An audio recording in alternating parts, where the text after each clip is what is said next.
Share, and we've got the NBA Deeper Dive presented by Yahoo Daily Fantasy Sports, hosting that $200,000 NFL baller, $30,000 NBA baller tonight, 5K to first, $10 to enter. You can enter 3 times, as a matter of fact. If you go and sign up through us at awesemo.com and get your $30 in Yahoo Sports Rewards points, get them YSRPs, as good as cash, to be used on the site to play and win real money. We'll put the link in the YouTube chat, but if you're impatient, go to awesemo.com, click on the NFL link and articles. You'll see the Yahoo article. Just scroll down a little bit. Can't miss it. It's entirely free. And right there in that link, you will see a beautiful green Yahoo link that'll take you there. Use the sign-up code AWESEMO when you do, AWESEMO. Get your $30 in Yahoo Sports Rewards points upon depositing and hop into some of their best contests over at Yahoo Daily Fantasy Sports, where you can become a baller. How we doing, brother? Doing good, man. It's that's not going to stop, just so you're well aware. Yeah, I catch it every time because like I tune you out and then I'm ready to come back when you're done talking, and every time I come back and it's like something that I'm not used to hearing, so it's so much for that. But no, you'll get used to it. Yeah. No, doing good. Today's actually been pretty relaxing, even though there's 11 games, because the Pelicans aren't playing. We know what we're getting from the Warriors. It's been a pretty easy slate to break down so far, I think. Is there anything that stands out specifically to you? Any roster construction, stars, scrubs, balanced? What are you feeling? Not really. I think that with this many games and with as many good plays as there are, it's pretty wide open. There's no real screaming like cheap value, at least right now, as far as like 3K guys or something that I think are like must plays. You have some pretty good mid-range value, like Dinwiddie type guys that are in good situations, but aren't super cheap. And then you have great guys at the top, with Giannis and to a lesser extent Harden against Denver. So I think that, and then obviously Luka. So like there's a lot of different ways you can go. I think it should be probably one of the more fun slates we've had in a while. All right. Definitely one of the bigger slates we've had in a while. It feels like forever since we had anything above 8. Yeah. And it's even on those like 7 and 8 gamers, it's just been, plays that everyone has to play basically. And you're just playing like 4 roster spots versus 4. So this is the first one in a while where I think we have a lot of options and you can actually like choose things that other people aren't. For sure. Let's dive into it. Washington and San Antonio. Oh, I did forget to mention this, just so everyone knows out of the gate, and you can get in on the action. 1,000 likes tonight. Get you the NBA Awesemo, Alex Baker himself, Awesemo himself, his NBA ownership rankings, and 1,500 gets you the ownership projections. That's what everyone really wants, right? The ownership projections unlocked at 1,500 likes. Of course, the deep dive and live before lock combined. And if you just enjoy the show, you enjoy hanging out with us, and you want to show us some love, well, a thumbs up takes us a long way. And we appreciate you as well, particularly our premium subs that pay good money to have service to our site. You guys help us really keep everything afloat. All right. Washington, San Antonio. You've got no Derek White today. He is sidelined in this one with left foot soreness. Outside of that, however, not a whole lot to talk about on the injury front. This game, though, Adam, has a monster total.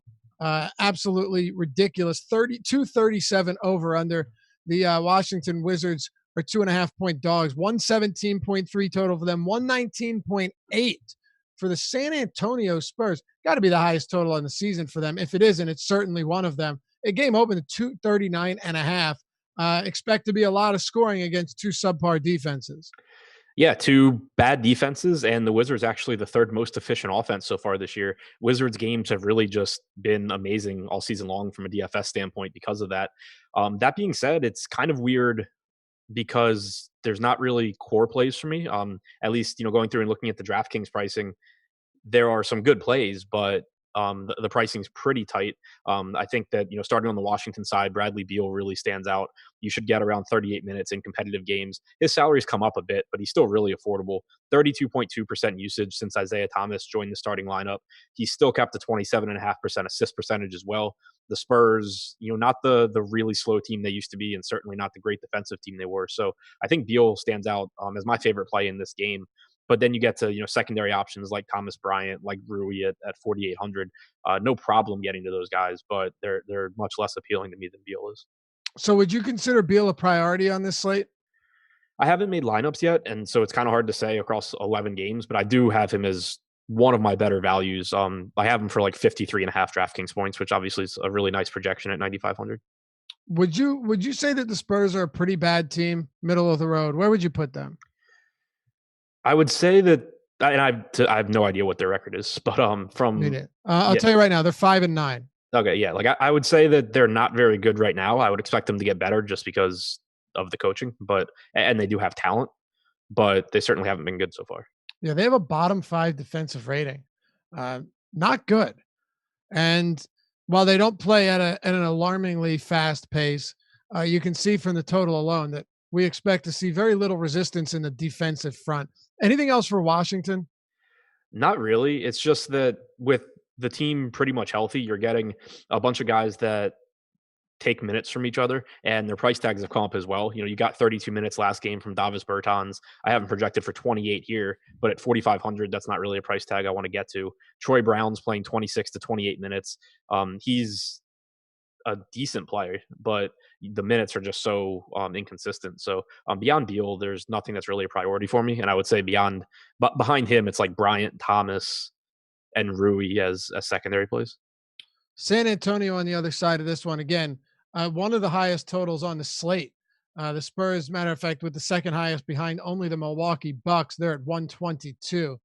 But from an ownership standpoint, I don't know how much ownership you're getting from this Spurs team.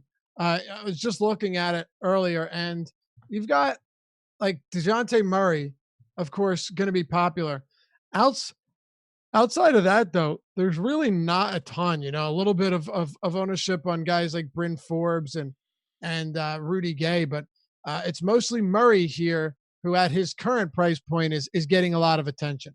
Yeah, I think that the Spurs are a little bit more attractive on FanDuel than they are on DraftKings. You have Aldridge for $100 more on FanDuel than DraftKings, DeRozan for $100 less. Murray is more appealing on DraftKings, where he's 5,200 instead of 6,400. He's the one, like you said, that really stands out for me on DraftKings because he probably is going to play 24, 25 minutes, but with no Derek White, maybe you get an extra minute or two. We have seen him play 26 at least once this season, and either way, he's just such a good producer when he's on the floor that getting him at this price tag against one of the fastest teams in the league, who is one of the least efficient defenses, is a really good spot. Aldridge, DeRozan, Gay, all guys that fall into the low owned tournament dart category, where they're not guys I'm considering in cash games. They're not core plays for me, but this team does have a 120 total, and you do know that the scoring is going to come from one of DeRozan, Aldridge, Murray, or possibly Gay. So um, they're appealing at low ownership. Do you make anything of DeJounte Murray's recent lack of production, or do you see this just as the natural course given how ridiculously hot he was to start the season? Yeah, I think it's just kind of how things go.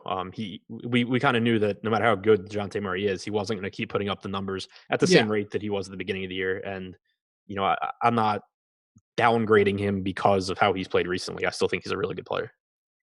I'm with you on the season. 22.6% usage, 29.5% assists, 16% rebounding.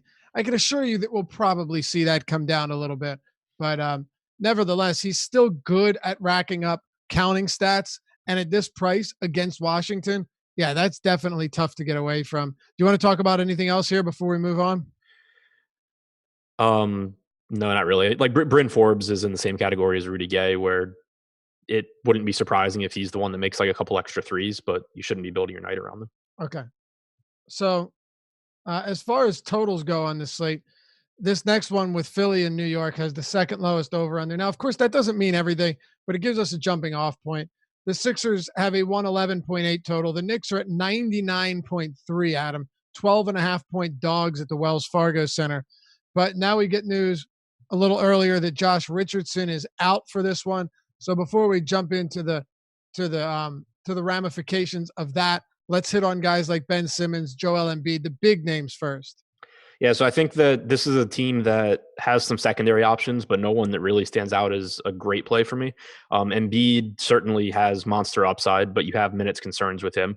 His last game, he lost some minutes to a blowout, but he only played like 15 first half minutes as well. So we've seen that all season long, where he'll play 35 minutes in one game, he'll play 36 in another, and then he'll just come out and give you a 30-minute game. So The minutes are a little bit inconsistent, but and you also have a lot of good center options at the top that are actually a little bit less expensive than Embiid.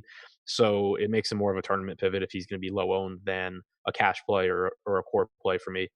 Simmons is a little more expensive than I would like. Harris and Horford are both reasonable, but just not that appealing of a matchup, I don't think. And their price tags are probably where they should be. So nothing that really stands out from Philadelphia. Yeah, I know. Like, does the Josh Richardson news not sway you heavily towards anybody? And you kind of touched on it there, but I guess really when you think about it, there isn't anyone. The type of guys that I would roster in the event that they were getting minutes would be like the Trey Burks of this world. You know, maybe Neto if maybe Howell Neto if he was getting minutes, but guys like Furkan Korkmaz are just not good. Well, right, and so I think you get like 30 to 32 minutes from Korkmaz, which is appealing when you're talking about a $3,800 FanDuel salary or $3,900 DraftKings salary. But the thing you have to keep in mind is who he's replacing. When this entire team is healthy, and you're replacing Josh Richardson, that's not opening up a bunch of usage. You still have Simmons, Harris, Horford, and Embiid out there. It's not even like when Korkmaz was starting because Embiid was out. Right. It's like an 18 to 19% usage guy that's not playing. Korkmaz isn't going to just start jacking up shots because Embiid's like, hey man, here's the ball, like go for it. Um, so it's more likely to just be a bunch of empty minutes than anything else. Yeah, there's just not a lot to like here. Looking at the other side of this game, the Knicks are the only team on the slate with an implied total below 100. So that's not exactly a ringing endorsement for their fantasy perspectives or prospects tonight. Of course, I think I mentioned to you the other day, of course, after we hyped Randall up forever and talked about how things have to turn around and we should start seeing big production, the day that I don't have much Randall at all, he goes for 30-7 with 52 fantasy points. It's just the way the cookie crumbles. Of course, RJ Barrett is getting a decent enough run, but last game saw only 24 minutes. Of course, that game got out of control towards the end, but nevertheless, man, it's a team that doesn't have a whole lot to fall in love with at any position. And even Mitchell Robinson, a guy that offers a pretty nice upside, his minutes are all over the place. Of course, the foul trouble has come into play, but this isn't exactly the front court that you have the highest aspirations against with Embiid and Horford there in the paint. Yeah, it's a good Philadelphia defense, and even though you got that monster game from Randall, there was never any question about his ceiling, but the concerns are still there as far as this front court rotation right now. It's resembling the backcourt rotation that we've seen all season long, where there's a lot of hot hand. There's a lot of, this guy played 34 minutes last game, but then tonight he played 28 because his backup played well. That wasn't the case in the front court for a lot of the season, but now that we have Taj Gibson starting and playing, even if he plays 18 minutes, that is a problem because let's say he plays 18, let's say Robinson plays 24, either Bobby Portis is playing 6 minutes or Bobby Portis is playing at the 4, which means that he has the potential to cut into Julius Randle. Last game it was Randle playing really well, played 32 minutes, would have gotten more had the game not blown out. But the game before that, he didn't play as well. Portis played well, and Randle played like 26 minutes. So there's just more downside risk with the way this rotation looks right now. Not a really appealing matchup, and the price tag's coming up. So that makes it pretty tough for me to get to Randall, and I like him more than any other player on the Knicks. Right. Which means that we don't need to talk about anyone else from the Knicks. Correct. Okay. Toronto, Orlando, lowest total on the slate. Not a especially pretty game here. It's 207, 102 total for the Magic, 105 for the Raptors. They're 3-point favorites at home. So the big thing to consider here is we have 11 games on the slate, and some of them are very, very appealing. Is there anything you like about Toronto or Orlando that would make some of these options priorities today? The price tag on Fred VanVleet, he's 7,900 on FanDuel, he's 7,400 on DraftKings. The matchup sucks. The Magic have been a top 10 defensive team this year. They've played at the second slowest pace in the league. But in competitive games without Lowry, VanVleet's playing 40 plus minutes, even including the last game against Charlotte, which was a blowout where VanVleet only played 30 minutes. He's still averaging 38.8 minutes in the 5 games since Lowry got hurt. So when you get that price tag, it's just a pretty appealing spot despite the matchup. 23.5% usage rate, over a 30% assist percentage as well. So that's pretty appealing. Same can be said for Siakam, whose price tag is a little bit more expensive than Van Vliet's, but who should play 40 in competitive games. So I think those two still stand out just because of how many minutes they play, and especially in the case of Siakam, just how good they are. But the secondary guys, whereas against Charlotte, you could consider OG, you could consider Gasol. Much less interested in those guys in this spot because of the pace and the defensive matchup. Okay. So would you say, I don't want to just skip over this, but outside of Van Vliet, if we can talk, of course, Orlando too, but on the whole, this just doesn't have a ton of enticing parts to it. Outside of Van Vliet, is there anybody that you see yourself? I'll put it this way: having like more than 10% of today, Just him and Siakam. just him and Siakam. All right, and that's it. Yep. Okay, talk about Miami and Cleveland then. Um, Miami Heat 10.5 point favorites here against the Cavs, 213.5 total. They got a 112 implied total, 101.5 for the Cleveland Cavaliers. Bam Adebayo has been spectacular this season, really good. That price tag's beginning to creep up though to a point where it gets a little bit prohibitive. Meanwhile, Jimmy Butler's price, especially on DraftKings, has kind of just remained stagnant in that mid 7K range. Now you get a matchup against the bottom ranked Cleveland squad. And the other side of this one, you've got no Tristan Thompson again today, and then Larry Nance Jr. getting the start. Now, he was out last time Tristan Thompson was sidelined. They both sat, but now Larry Nance starts. We'll start on the Cleveland side in this front court. Talk to me about Nance here getting the nod at center. I think Nance is one of the most obvious values on the slate.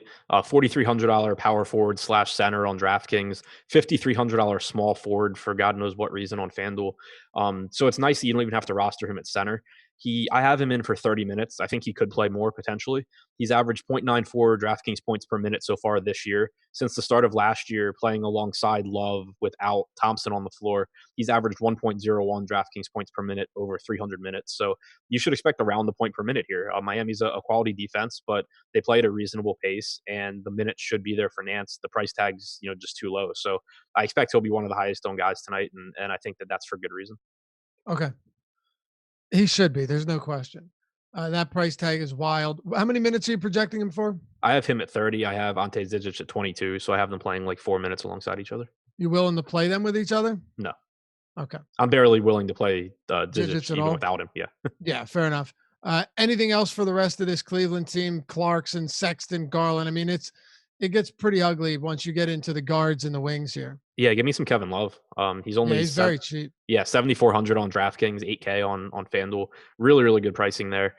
He missed the last game, but should be good to go here. I have him at 33 minutes. He averaged, since the start of last year, he's averaged about 1.3 points per minute without Thompson on the floor, 26.3% usage, 20.6% rebounding percentage. Those rates are down a little bit this season over a smaller sample, but obviously he should benefit rebounding wise without Thompson out there. And we had talked before that Thompson's usage was up a bit this year from last year, and that potentially that was a reason why Love's usage was down a little bit. So I do think that he's a strong option in addition to Nance. Okay. Yeah, those two guys, Nance and Love, are the only ones that stand out to me at all for Cleveland. On the Miami side, I broke down some of the price tags on these guys. What are your thoughts on guys like Adebayo, Jimmy Butler at that mid 7K price point? And of course, right now we're waiting on Goran Dragic, but I guess we're confirmed. No, he will play, right? Yeah, Dragic is active. Yep. Thoughts on the Miami side? Really like Butler on DraftKings at his salary, as you mentioned. He's like 9,500 on FanDuel, so not as appealing, but second highest usage rate on the team. He's played at least 38 minutes in 4 straight games, 32.5% assist percentage as well. So against a Cleveland team that actually hasn't been as bad defensively as expected this year, but still isn't a great defensive team, I think that on DraftKings in particular, Butler's at a really good price point. Bam is more appealing on FanDuel as an $8,100 power forward than he is on DraftKings as an $8,300 center. I think that it's a perfectly fine spot for him, especially with Thompson out. He should play around 36 minutes. We know he's very productive when he's on the floor, but getting him at power forward is just much more appealing than getting him at center. And on Yahoo, Bam is, I know he's been reasonably priced there for a while, $31 center. So pretty decent price tag, but he is a center, so not quite as appealing. Man, some of these games just don't have a lot. Like Yeah. moving through these quickly. Might have to slow it down a little bit. Pricing is just better today than it has been in a long time too. Right. So there's nothing that's like just ridiculously obvious either. Right. Like Uh, there's a lot of players in these games where, like take the San Antonio game, for example, like there's a lot of players where it's just like, oh, they very easily could have a really good game. But when you look at their price, they don't project as like a can't miss guy. right. Yeah. I mean, outside of Murray, I don't really know who you're gonna love there. And then with Miami and Cleveland, there's a couple obvious plays, but Nance being the most. How much Nance do you think you'll have at this price point? I mean, $4,300 on DraftKings is pretty ridiculous. 53 on FanDuel is also perfectly reasonable. Over on Yahoo, Nance is $18. I mean, he's obviously priced best on DraftKings, but you can get to him everywhere. Yeah, I expect to have a ton. Right now we only have him projected for 18% ownership on DraftKings too, which is like the fourth or fifth highest owned guy on the slate, but it's just still not really that high. I have him as one of the best values on the board, and as the best cheap value. So I expect I'll be getting to a lot of him. Okay. So top plays outside of Nance from this game on both sides. Love Butler on DraftKings and love Bam on FanDuel. Okay. Yeah, 8,300 for Bam, a little much on DraftKings. It yeah, a little bit, but also just the position is so tough. Like you have Drummond for not that much more, and so that makes it tough. All right, so Brooklyn and Charlotte. Maybe we'll get into a little bit more here. Kyrie Irving is out here, and Karis LeVert has been out, will be out. I think he began the rehab process though. Last I looked. Still, Spencer Dinwiddie. By the way, how crazy was that? He was only like 50% owned in large field tournaments last time. Yeah, that was insane. I don't get that at all. It's at 6K. I guess people thought it was too expensive. The big question I have for you once I run through these odds, which are the Charlotte Hornets right now, and I lost. Here you go. Charlotte Hornets, 219 over under. Hornets 4-point dogs on the road in Brooklyn. The Spencer Dinwiddie price tag, 7,200 on DraftKings. FanDuel Dinwiddie 7,300, and then on Yahoo $24. He's unquestionably going to be, one of, if not the highest usage player on this team for as long as Kyrie Irving is out. He got up 21 shots last game. I assume he would have played even more minutes had that game not blown out, because they were down by like 20 some points with halfway through the fourth quarter. I was actually surprised at one point that he returned at all. But here you have it, priced reasonably, but he's definitely priced up from where he was. Yeah, he didn't play the final, Adam. He only played 3 minutes in the fourth quarter, and there was 6 minutes left when he left that game. So, number one, how many minutes are you giving Dinwiddie today? He played 9.5 in the first quarter and then 8 or 9 minutes in the second quarter. So, he played about 18 minutes in the first half of that game. Very interesting spot now that his price is up a little bit, but it's against a very bad Charlotte team, and he's going to be the guy again. Yeah, I have him at 36 minutes tonight, and I have him as one of the best plays on every single site. I have him as the best value across the board on Yahoo, second best regardless of position on FanDuel, and third on DraftKings. So I'm not concerned about the price tag coming up. He went from being incredibly underpriced to very, very underpriced. He's played since the start of last year without any of Russell, Irving, or LeVert on the floor. 31.5% usage rate, 40.3 assist percentage. He's averaged 1.21 DraftKings points per minute. Gets an above average matchup here against a Charlotte team that is allowing more points per 100 possession than every team in the NBA except for Golden State and Washington. They don't play at a particularly fast pace. That's the only negative here. But Dinwiddie should just have the ball in his hands a ton. He should do basically everything for this offense, and he should play big minutes, assuming that this game's competitive. So I have no reason to dislike Dinwiddie, and the fact that it's an 11-game slate means that his ownership should be much lower even than the 50% that we had last time. Yeah, I can't disagree with anything you said there. It's really hard not to like him, even at this price, which, like you said, is not overpriced at all. God, I think people must have thought he was overpriced on Monday to only play him at 50, only have 50%. That seems crazy to me. And yeah, sure, there's more potential for it not to pay off at this price, but man, I haven't projected a 35. I could see 36 minutes for sure. 37. I wouldn't even be surprised if this game stays competitive. It's against Charlotte, a team that's just been really, really, really bad. Of course, they're not a super fast paced team. Charlotte Hornets playing at, I think, 22nd in pace. But defensively, this team has been awful. Their third worst defensive rating of any team this year. So yeah, Dinwiddie, great play. What about the rest of Brooklyn, where you've got guys like DeAndre Jordan and Jared Allen, basically priced right next to each other everywhere and getting very similar minutes, mostly splitting the time at center, depending on who's hot. Sometimes you'll see one of them get more than the other when he's playing well. And then outside of that, with Karis LeVert out, you've got some additional minutes for some of these wings. Torian Prince is reasonably priced, but he's at 5K on DraftKings. Joe Harris and the like. Any other interest in Brooklyn?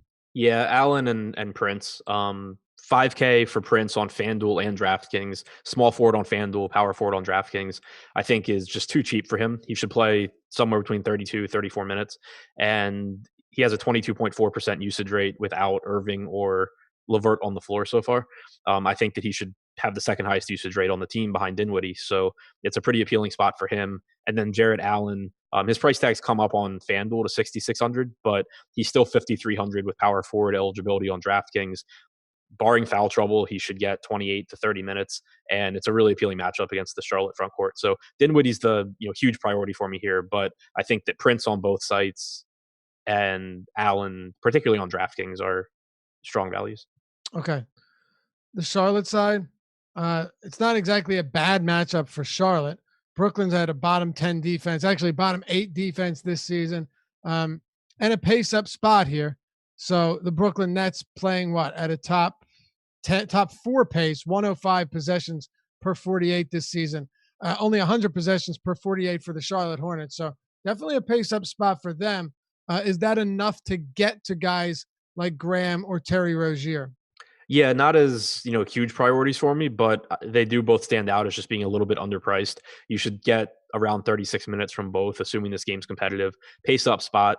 Graham this year has about a 33% assist percentage. Rozier's at 24%. Rozier likes playing off the ball alongside Graham, but he should still have the ball in his hands when he plays with the second unit, which gets him more potential assists. So I like both of those guys. I'd be kind of hesitant to play them together just because not that they take minutes from each other, but just that ideally one of them, just has a really, really big game and the other one probably just has the ball a little bit less. But I think that individually either one's a good play. Okay. What about the rest front court wings? Anybody you like that isn't in the backcourt for this Charlotte squad? Not really. Nick Batum being back just kind of messes things up. It takes some minutes from Bridges. Batum isn't productive enough where I really want to roster him. We know that they're looking to not run Cody Zeller or PJ Washington into the ground. So not a whole lot else that stands out. Like Zeller's price tag is okay, but it's not someone that I'm super interested in. One other thing to point out, though, is that on Yahoo, Jared Allen is a $16 center and Garrett Temple is a $10 small forward. So whereas Temple's priced up a bit more on the other sites, I think that $10, the flat minimum on Yahoo is really nice for him. Okay. Atlanta and Milwaukee, 233 over under. This is the second highest on the slate. Bucks have the highest implied total of any team by like 3 points, 122, 111 for Atlanta. They're 11-point dogs at home. Let's start it off with Giannis Antetokounmpo. Just ridiculous production all season long. Double-digit rebounds, it feels like every single night. 30-plus points feels like every single night. He's averaging 30, 14, 6, 1.5, and 1.5 this season. Just outright unbelievable numbers. He's expensive, but he's not crazy expensive in a game where, again, his team has the highest total, but also an 11-point spread here. Can't really worry too much about blowouts. 12-1 on FanDuel, 11-2 on DraftKings, and over on Yahoo, he's the second highest priced player at $57 behind James Harden, who's at 58. What are you doing with Giannis Antetokounmpo today? Hopefully rostering a lot of him. I have him as the top value on DraftKings and on FanDuel. Not so much on Yahoo because they have so many underpriced guys in the mid-range that he falls back a little bit in terms of just pure value. But even at his FanDuel and DraftKings salaries, I have him as the top value here. He's averaged since last year without Middleton on the floor. He's averaged 1.82 DraftKings points per minute, has a 35.5% usage rate, a 20% rebounding percentage, and a 36% assist percentage. Atlanta is playing at a faster pace now than they were earlier in the season. They're up to 13th in the league. That's something that I expect to keep coming up. They haven't been a good team defensively. they already said prior to this game that the primary defender on Giannis will be Jabari Parker, which we got a good laugh about in Slack, but it's not like they really have strong alternatives to that either. So I think that it's just a spot where nobody should really be able to stop Giannis. He's playing normally 36 minutes in competitive games, less than that in blowouts, but a high percentage of the blowouts are because he's playing really well anyway. So even at 34 minutes, I have him projected for 70 DraftKings points, for 68.5 FanDuel points, and he's just not expensive enough for me to not want to get that into my lineups. So would you say he's one of your highest, will be one of your highest owned players? Yeah, I think so. Like, again, I haven't built lineups, so I don't know exactly how the value works out, but I would expect that projecting him for 70 points gets him in a lot of my lineups. That makes sense. Um, Sticking with the Bucks here, Eric Bledsoe has had really only one good game since Middleton went down. And I still think he benefits from it, but you haven't seen a lot. His shooting's also struggled over the past couple of games. And a few of them have been blowouts where his minutes have been limited, sub 30 minutes in back to back starts. Aside from him, though, I mean, there's not a lot to talk about when for anybody not named Giannis Antetokounmpo. Am I missing something in Milwaukee that we should definitely be talking about? No, I mean, I think Bledsoe is a good tournament option just because he's got a really high ceiling. He doesn't project quite as well as some other guys around him, which should keep his ownership down, but he certainly can go for 45, 50 points here. Has a 27.3% usage rate since last year without Middleton on the floor. Beyond that, you have secondary options in Brook Lopez and George Hill. Dante DiVincenzo coming off of a big game, but his salary jumped pretty quickly, so that knocks him down a bit. So I think Giannis is the clear priority from the Bucks, followed by Bledsoe, followed by Lopez and Hill. And I wouldn't play Hill with Bledsoe. Okay. On the Atlanta side, they might be big dogs at home, but they still have a pretty high total. This is still one of the more appealing games just from a point scoring and pace standpoint. Bucks lead the entire league in pace this season. So whereas last season we would have been saying the complete opposite, it's a big pace up spot for the Hawks and not for the Bucks.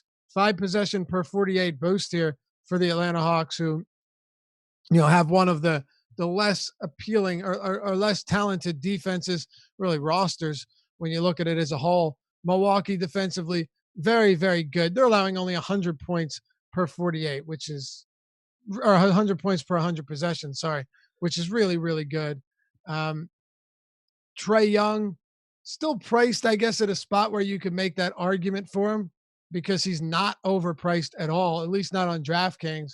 And then Jabari has been very good. He's come down below 7K, but having to contend with Giannis might make him a little bit less enticing tonight. What are you doing with the Hawks? Absolutely love Trae Young. And then that's about it. But I love the spot for Young. Like, Milwaukee's a good defensive team, obviously, but like you said, it's a pace up spot. We know that in competitive games, Young is playing 38 plus minutes. He has about a 34% usage rate this year. He has an assist percentage up over 40%. And when you look at the biggest weaknesses for Milwaukee, they've allowed the most 3-point attempts per game out of any team this year. They've allowed the fifth highest 3-point percentage to opponents this year. That obviously is good for Young. And then while they've been a really efficient team at defending the pick and roll, they've still allowed the fourth most pick and roll possessions and field goal attempts per game. So the efficiency's been good, but opposing ball handlers are still getting those opportunities. Trae Young leads the entire NBA in pick and roll possessions with 15.1 per game. He ranks in the 80th percentile in efficiency. I think that it just sets up as a really, really good spot for Trae Young, what he does, what Milwaukee forces opponents to do and struggles with defensively. I think that there's a good chance that Young kind of single-handedly keeps the Hawks in this game. It's really tough not to like him just at this price. I mean, if Trae Young was above 10K, it might be a different story. But given what he's been able to do this season, it's tough not to think, hey, $9,400 Trae Young, $9,700 Trae Young, the upside is phenomenal. I mean, he's proven that he can drop 60 plus fantasy points easy, and he's also done it in a couple difficult matchups this season as well. So I'm with you. I think there's just too much volume here. He's too involved in the offense as a scorer. Their top scorer, top usage guy, top facilitator, getting the minutes as well. Yeah. So let me ask you this though: where you're playing Young, we don't have like a ton of value right now, at least not dirt cheap value. Of course, Larry Nance is there, but where you're playing young, are you getting Giannis into those lineups? Are you getting Doncic into that same lineup or Towns? What are you doing with most of those lineups? I would expect that it's kind of tough to get Young plus Giannis. Like if so, I think that Young is most appealing on DraftKings because you get the 3-point bonus and because you don't lose a full point for turnovers. So I think he's most appealing there. But if you put Young and Giannis in a lineup together, you only have 4,900 per position left. If you go Young plus Luca, you have 5K per position. So it's still doable, but it's kind of tough with the limited value we have. So I would expect that it's more Young is like my number one guy in the lineups in most of the lineups that he's in. Okay, yeah, that's what I was curious of, because he's probably still going to be a priority even as your number one guy, though, is what you're saying. Yeah, I have him on DraftKings where I think he's the most valuable play. I have him right now as the fourth best value behind Giannis, Luca, and Dinwiddie. Wow. Okay. Well, that should give everybody a good idea of exactly how much love there is for Trae Young on the deeper dive. Now, you say there's nobody else, but just in case, so we don't miss anything, do we want to touch on anybody like Jabari, or I guess there really isn't anybody else here? There's really not for me. I mean, Jabari would be the second guy, but for one, he is either going to be expending energy on the defensive end or giving up 100 to Giannis. I think either could happen, or both could happen. But you have that. You have at least some increased foul risk for him too. Not that that's affecting the projection, but it's at least more downside risk. And then it's not like he's really, really favorably priced. So I'm not really that interested in anything beyond Trae Young. Let's talk about Dallas and Golden State then. The Warriors playing their second of a back-to-back here. Believe it or not, coming off a blowout win over the Memphis Grizzlies. Grizzlies were 6.5-point favorites in that game. Just looked terrible. I mean, God, Valanciunas just downright atrocious. And Jaren Jackson, he earned that name yesterday, fouled out in what, like 18 minutes? Yeah, Crazy. that was a pretty. He had 0 fantasy points at halftime. I know. Unbelievable. I think he finished with 8 actual points and nothing else. That was it. Pretty crazy, man. That's what you get sometimes. And there's nothing you can do about it. You have amnesia and you move on to the next one, which is Dallas at home hosting the Warriors. Luka Doncic, on the other hand, coming off a 42 point, 11 rebound, 12 assist, 78.25 DraftKings point performance. He had like 40 fantasy points at halftime. He's insane, man. And you know what? Whether or not you're loading up on Doncic tonight, I'll tell you this much. 10,400 for him is still too cheap. Like, it's still too cheap. I don't honestly think he should be that much cheaper than James Harden and Giannis at this point. I think he should be cheaper, don't get me wrong, but he has proven that, look, he has 70 plus fantasy points in 4 of his last 10. He's finished with fewer than 50 in 2 of those games, and one was a really rough. The other one was 48 or something. Like, he's just proving that every single night he goes out there, he's giving you that 75, 80 fantasy point ceiling. It's nuts. Yeah, James Harden has played 2 games this year without Russell Westbrook, and he's averaged 1.71 DraftKings points per minute. Doncic is at 1.77. I know, it's crazy. Yeah, it's insane. And now it's a good matchup against Golden State. Golden State has been better defensively over the last few games, but that's not something that's going to deter me from rostering Doncic. I don't know if that continues or not. They are at the very least doing a really good job of hustling and just being a really annoying defensive team. But I don't know if they have the personnel to make that last. But either way, when you're talking about a 34% usage rate, a 49% assist percentage, and also a 14.5% rebounding percentage for Luka while he's playing 36 minutes in competitive games, it's just impossible to get away at this price tag. Absolutely love Luka again. Do you think improved defense has to do with? No, I wouldn't. Never mind. I don't think. I was going to say like positioning for Draymond Green, but that wouldn't make a damn difference. I think a lot actually has had to do with Bowman just somehow being good, but you think so? Defensively, like just from like watching last night, he was a pain in the ass for Morant. The game before that, I don't remember who they played, but it was just like I had a lot of whoever he was defending, and it was just really frustrating to watch. So like I don't know if that continues, but the effort has at least been there. All right, fair enough. For a second, I thought you said Boban. I was like, please tell me what Boban had to do with Ja Morant. Motivational highlights right? for Golden State. Yeah, no, But I mean, it's just been like one of those teams where even if they don't have the talent, they have a bunch of guys that are trying to stay in the NBA and they're just playing really, really hard. yeah, it's not going to stop me from getting the Doncic, but No. uh, definitely valid points. I mean, seriously, how do you even how do you get away from somebody at 10-4 when they're what is he? How much cheaper than Harden? I think he's like $1,400 cheaper than Harden. Um, Harden's got Denver. It, he's the better play in my opinion. And then of course you have Trae Young at 9,400. So these guys are actually discounted. What about the rest of Dallas? And then we'll get to Golden State.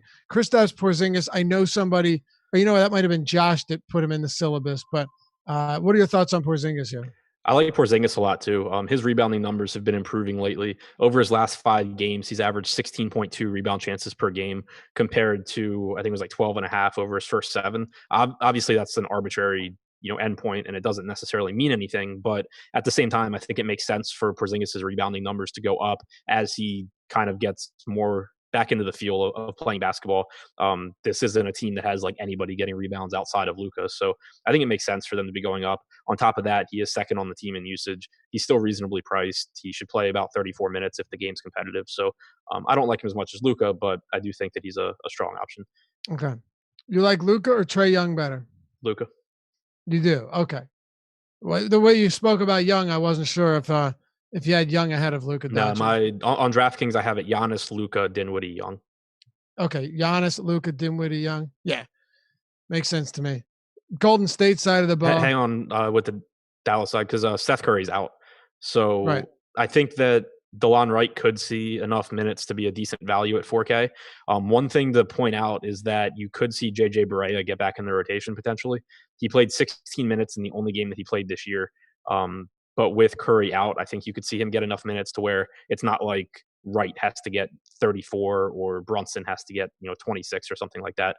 So I think that I'm kind of just tempering my expectations for the Dallas value. We do have Luka Doncic projected for the second highest ownership on the slate. Trae Young quite a bit beneath him, but still towards the top. Yeah, the thing with Dallas value is the outside of Doncic and Porzingis, it's really tough to have confidence in any of these guys. Such just low per minute guys. A lot of them completely dependent on scoring. Many of them don't even touch the ball while they're out there. So I'll ask you this just because I have to. If there was one guy here that you said, you know what, screw it, I'll go to him for value, who would it be? Right.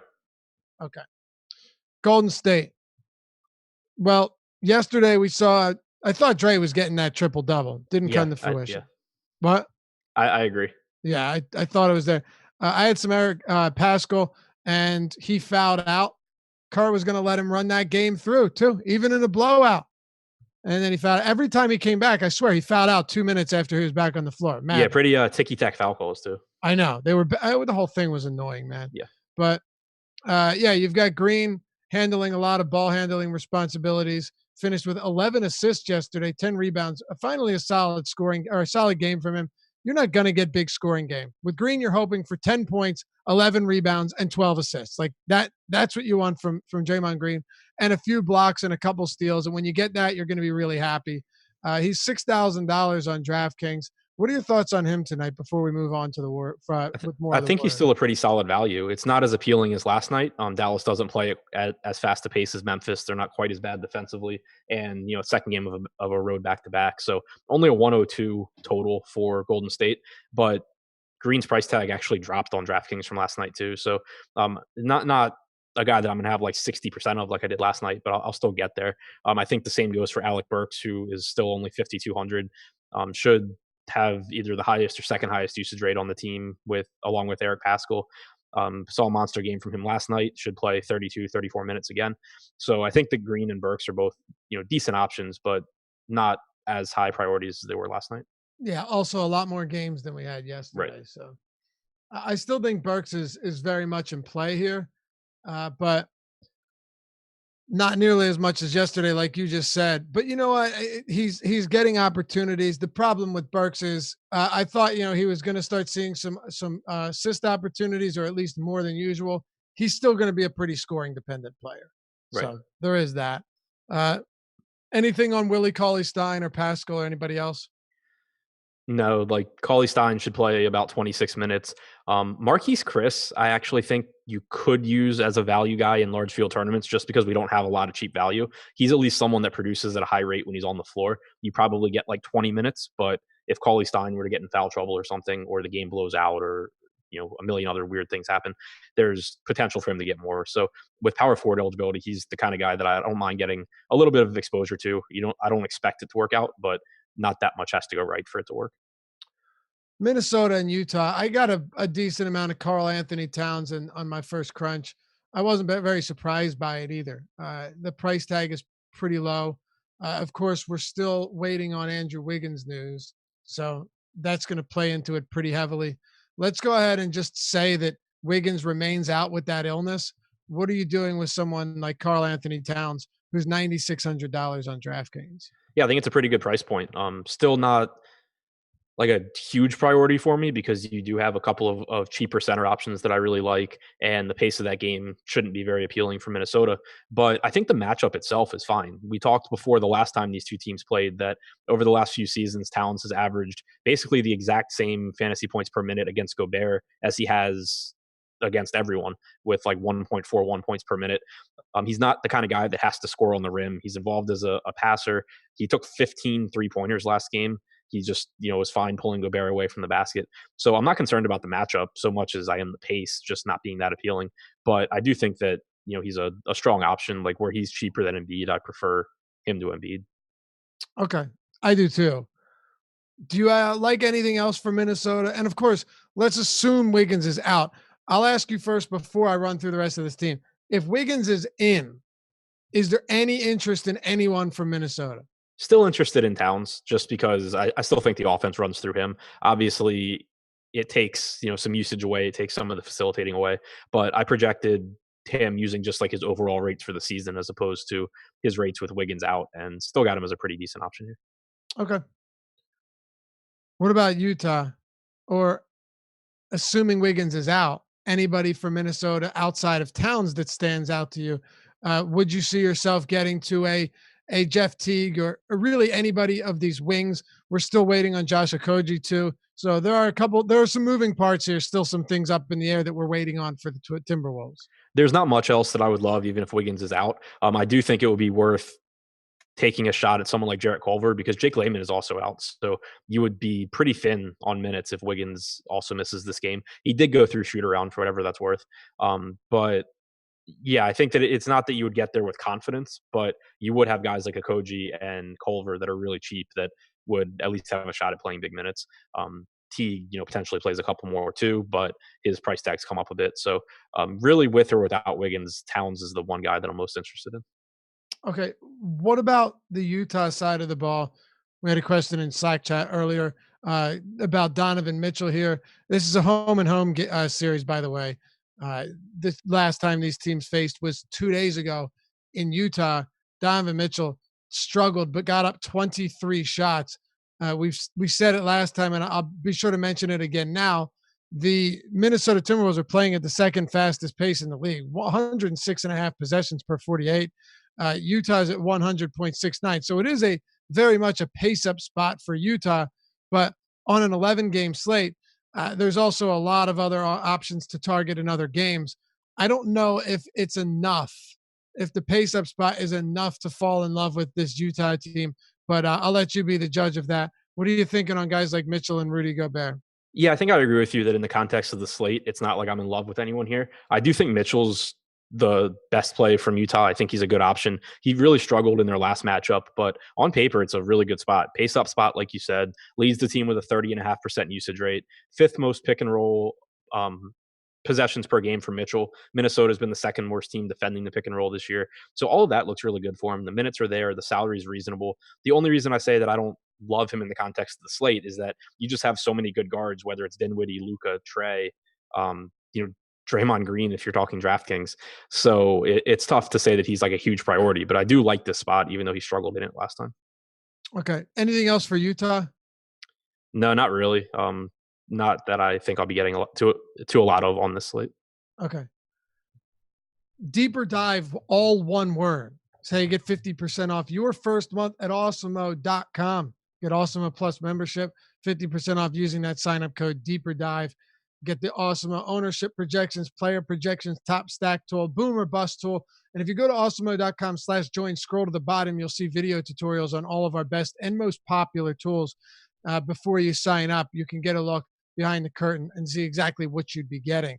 We definitely look to cater the subscription to what type of player you are or want to be, so you're not paying too much or too little, and you're not getting too much or too little. Go to awesemo.com/join.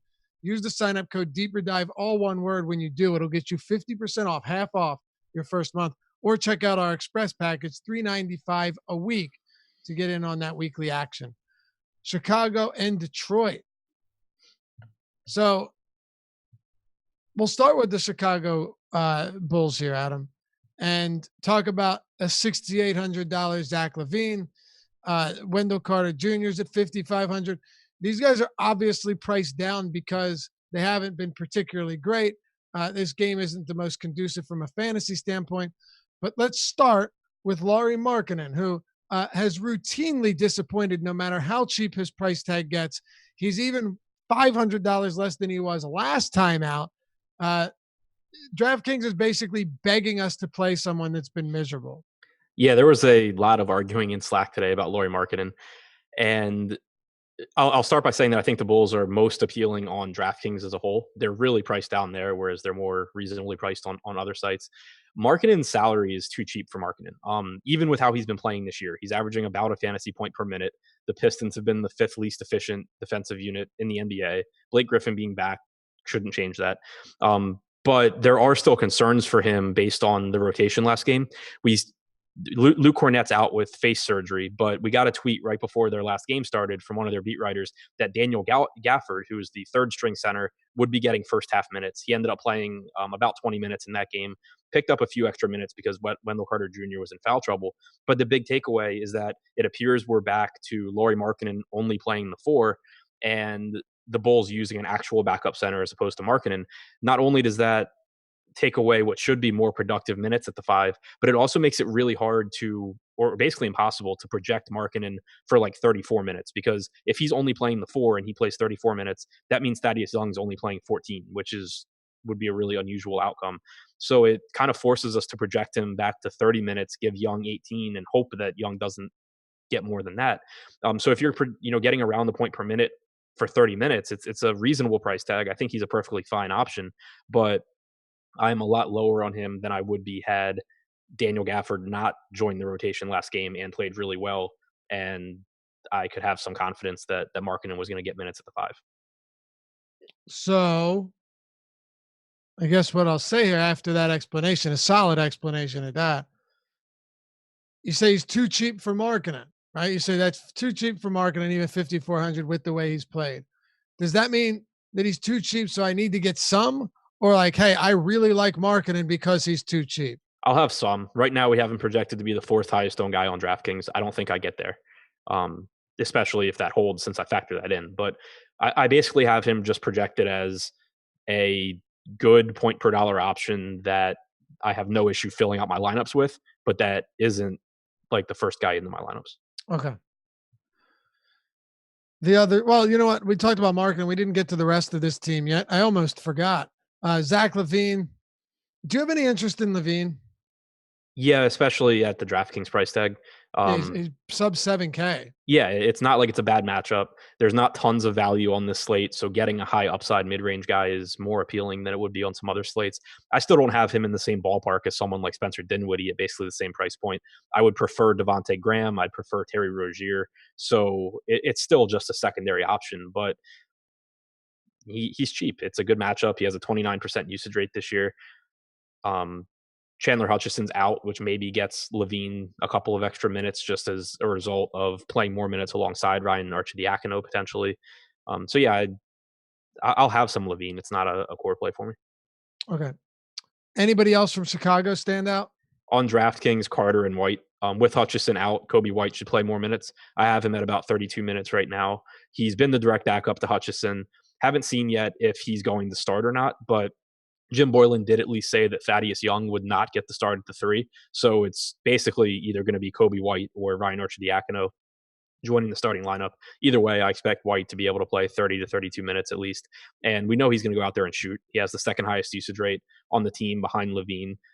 He is, when he's making his shots, he's not afraid to just keep taking them. When he's not making his shots, he's not afraid to keep taking them either. So that's always really nice for DFS. And then Wendell Carter, again on DraftKings, power forward eligibility, only 5,500, whereas on other sites, he's a center and more expensive. You can roster him at power forward. He's playing much better this year than he has in the past. He'll have his hands full with Andre Drummond here, and it comes with, pretty significant foul risk, but he should get somewhere around 32, 33 minutes if he can stay out of foul trouble. And I think the price tag is just too low. So none of these guys are core plays for me, but on DraftKings, I'll be rotating through a pretty decent amount of Levine, Carter, White, and Markkanen. Okay. Levine, Carter, White, Markkanen. So there's not a core play, but you definitely have found value in the Chicago team tonight. Yeah, I think the entire team's underpriced. It's just that relative to individual players on other teams, they're not core plays because there's guys I like more. But as a whole, this team's just too cheap on DraftKings. Let's talk about the other side. Detroit, Blake Griffin, Andre Drummond in the front court. You're getting them at reasonable price points. I just don't know if it's going to be enough. Blake Griffin, this is the first game Blake's played in 5 days. Drummond as well. The Pistons have had like 4 days off, which is kind of strange, but here we are. I mean, you would think that a lot of this team would get healthy. Most of them are. Reggie Jackson remains out. Tony Snell remains out. Not a huge deal there. But we'll start with the two guys in Drummond and Blake. I can't imagine you're super high on them today just based on so much depth that we have. But we'll start with Andre Drummond. Yeah, pretty high on both. Oh, really? Yeah. I mean, I think like on DraftKings right now, we have Drummond projected as the third highest owned player. I think that's pretty reasonable. Yeah, I just wasn't getting to as much of them as I thought I would, but it came down to getting like a lot of Towns and a lot of other guys at center. Yeah, like I have Drummond on DraftKings as the fifth best value behind the other four guys that I'd already named. So, and then I have Towns like it's number 7. So I factoring in salary, I have Drummond a little ahead of Towns. So I think he's a really good play. Just Chicago's been allowing, or this year has allowed their top 3 in putback attempts allowed, their top 3 in putback points per game. Drummond is second to Mitchell Robinson in putback points per game. He's first in putback attempts per game. So I think it's a good matchup in that regard. The minutes should still be there. And even when he played alongside Blake Griffin last year, he averaged 1.3 points per minute. So while he won't be as good as he has been for part of this year, he should still be really, really good. And then for Blake, he's just really cheap. He's 7,100 on DraftKings. He's, I think, 7,900 on FanDuel. And he played 30 minutes last game. Like you said, he hasn't played in 5 days. I have him at 32 minutes here. I don't think that it would be surprising if this was just the game where he's fully back and he plays even more. So this will be the first day that I'm really rostering Blake. All right. Yeah. Only your third opportunity to do it anyway. Is it just the front court that you like? Yeah. Tony Snell being out should get a bunch of minutes for Langston Galloway, but his salary is up to 4,900 on DraftKings, which is not particularly appealing to me. On FanDuel, he is 5K, which again isn't really that appealing. On Yahoo, you just have tons and tons of other value. So it's more of that's where I think the minutes go, but I'd be pretty surprised if you have to have Langston Galloway to win a tournament tonight. I hope you don't have to have Langston Galloway to win a tournament. If you have to have Langston Galloway to win a tournament, I will not be having a good night. Yeah, I can imagine so. Do you want to talk Denver and Houston? We got 2 games to go. Yeah.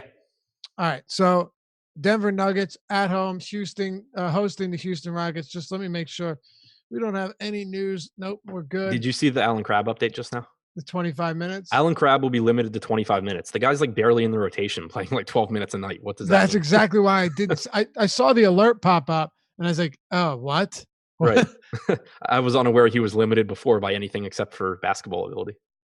Yeah. What is the point of something like, just in case a bomb hits all of our other players? It's what probably is that when Parker picks up his third foul 4 minutes into the game, Allen Crabbe can play more. You know what? You might not be wrong.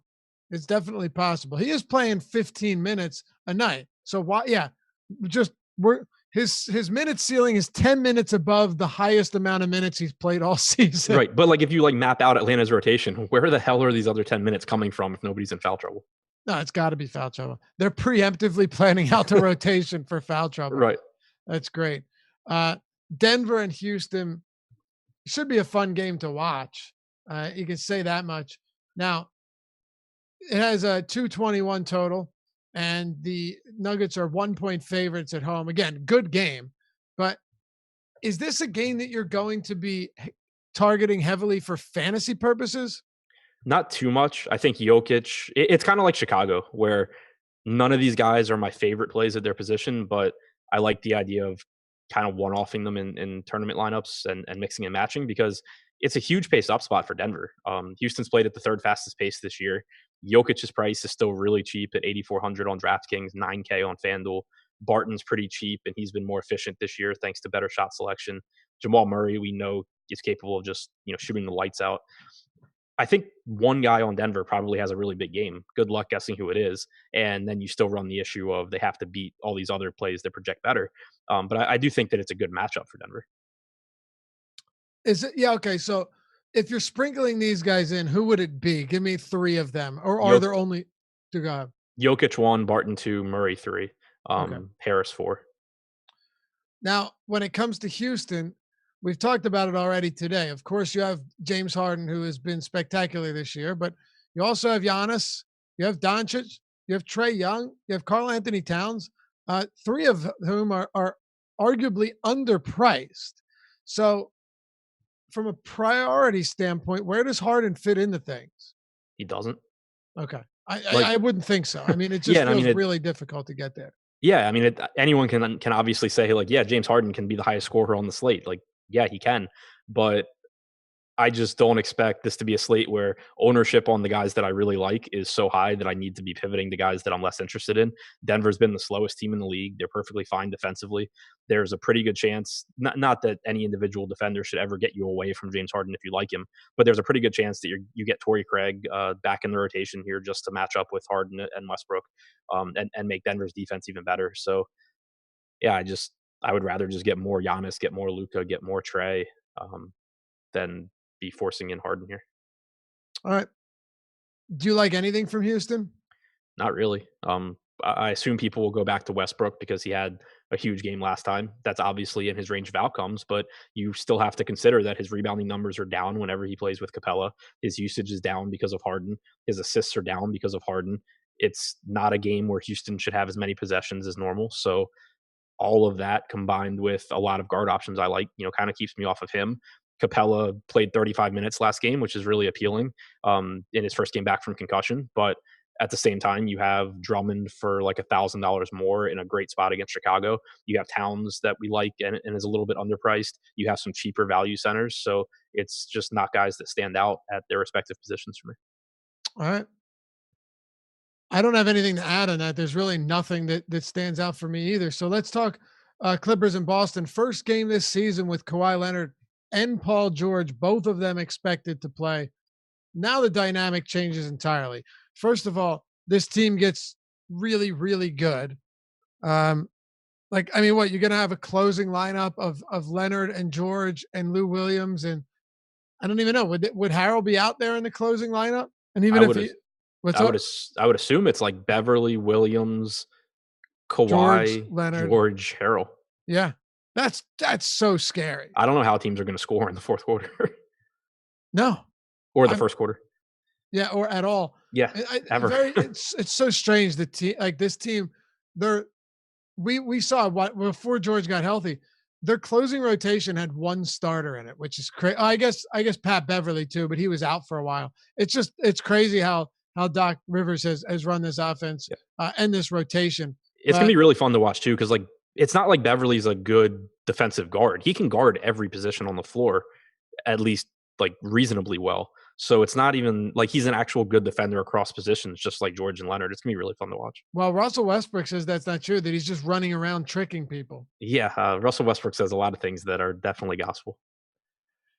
Yeah, especially I'm pretty sure Westbrook was coming off a shitty game too. So what are you gonna do? I'm talking about coming off a bad game against the Clippers. Yeah, that was So the game where he picked up 4 fouls in the first quarter, I think. yeah, Jakob Pertl starting ahead of Trey Lyles. Patty Mills is starting. So That's interesting. Patty Mills starting at for San Antonio. Adam. Is he starting for Forbes or for Murray? I can only imagine he'd be starting. You mean, wait, yeah, hold on. I was going to say, because White's coming out White wasn't a starter anyway. Right. Good question. I don't know. I would think, I would, I don't know. I have no idea. Yeah. There's nothing that would actually indicate one way or the other. Right. Like most of his playing time has been behind Forbes, but tonight he would have been Murray's backup. Right. And he can play off the ball if necessary. I don't Right. know. We'll see. We'll get a starting lineup hopefully soon. And if we don't, that's why Live Before Lock is coming up after us. Eddie Fear and Josh Engelman taking you till 7 p.m. The Pirtle news is pretty interesting with very little value on this slate. Like if he gets 24 minutes at 4K against the Wizards front court, he should be a really good play. Yeah, I could see that being the case for sure. Let's well, we hit on that. Let's close out with this last game. The Clippers at home hosting the Boston Celtics. It's hard to get a ton from the Clippers because maybe you could argue that some of these guys are too cheap, but we really don't know until we see it. Do I think that everyone's going to continue to get solid minutes? Sure, but you probably don't need to run Lou Williams for 38 minutes off the bench. Paul George probably gets 30 minutes today. Kawhi Leonard is priced, I guess, reasonably, but alongside George, it makes it more difficult. I don't know, man. I just probably stay away here altogether for me. Yeah, I think I mostly do also. 7,800 for George, 6,500 for Williams. You can they still have upside there, but there's just so much uncertainty in how any of this is going to work. You have to expect that Kawhi's usage and George's usage come down from where they've been this year, but then you're also not going to get any time you wouldn't think where Williams is on the floor without one of George or Kawhi. So that should knock his usage down. A large part of Harrell's production comes in the pick and roll with Williams, which could take a hit if Williams has the ball less. I'll probably, especially with Harrell being a little bit more priced up, for the most part, I think, and in a tough matchup against Boston, I'll probably just be taking like a wait and see approach here. Okay. What about Boston?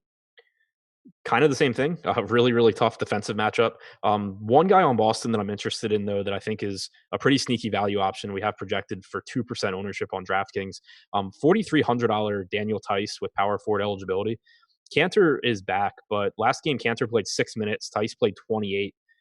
The Clippers, the center position in particular isn't the scariest spot to go up against the Clippers. And it's not like they're going to be concerned with throwing like Paul George or something on Daniel Tice. So I think that he's someone where, with everyone going to Larry Nance at that same price point, even if it's not a direct pivot, you could just play both of them and, and open up some value that way. So not the highest probability play, but I do think that there is some upside at that salary. Okay. Is that it though? Yeah, pretty much. It's just two really good defensive teams on a slate where there's a lot of guys that I just really love. All right. Well, there you have it. 11 up, 11 down. Favorite plays on this slate. Let me ask you this. Favorite top play or top tier option, favorite middle tier, and favorite value play. I'm assuming Nance will be your value guy, but give me a top, middle, and lower tier guy before we close it out. Yeah, so either Giannis or Luka at the top, Dinwiddie in the middle, Nance at the bottom. All right. Yeah, I would go with the same. We mentioned it earlier. I'll throw Trae Young in on DraftKings because that price tag. FanDuel as well. Dinwiddie and Nance. I don't know how you get away from Nance there, Adam. It's just even if you're trying to be different, $4,300. If you're projecting him even close to 30 minutes at the 5, like what could you really get away from to make a lot of sense to say, yeah, it makes sense to not play Larry Nance at 4,300. Yeah, exactly. Especially because it's not like, at least right now, we don't have him projected for like 60% ownership or something. Right. Well, that'll do it for us. Remember, you get that 1,000 likes, unlock Awesemo's ownership rankings, unlock the ownership projections, 1,500. You'll have time to do that during the Live Before Lock show with Josh Engelman and Eddie Fear. They're coming up right after us. Thanks as always for watching the Deeper Dive presented by Yahoo Daily Fantasy Sports. Adam and I will be back with you tomorrow to break down another slate of NBA games.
Jake Puddle season has returned. What's up, everybody? Live before lock, Wednesday, November 20th. Don't adjust your dials. You didn't click on the yesterday's stream. This is Wednesday, but we're doing it again. Myself, Fast Eddie Fear, taking you all the way up until lock. Thank you very much to Fantasy Draft for being the presenting sponsor of this show. If you're looking to play rake-free DFS, go to fantasydraft.com. Use the promo code AWESOMO. Get a 7-day trial. You pay zero rake. $1,000 go into a contest, $1,000 come back out. Can't beat that. You're going to pay significantly less to Fantasy Draft than you will to any other provider in the industry. Anytime you can save money, I highly recommend you do so. Money's pretty awesome to have. Don't give it away for just no reason. Go check out Fantasy Draft. Eddie. Hey. It's a Jake Puddle season today.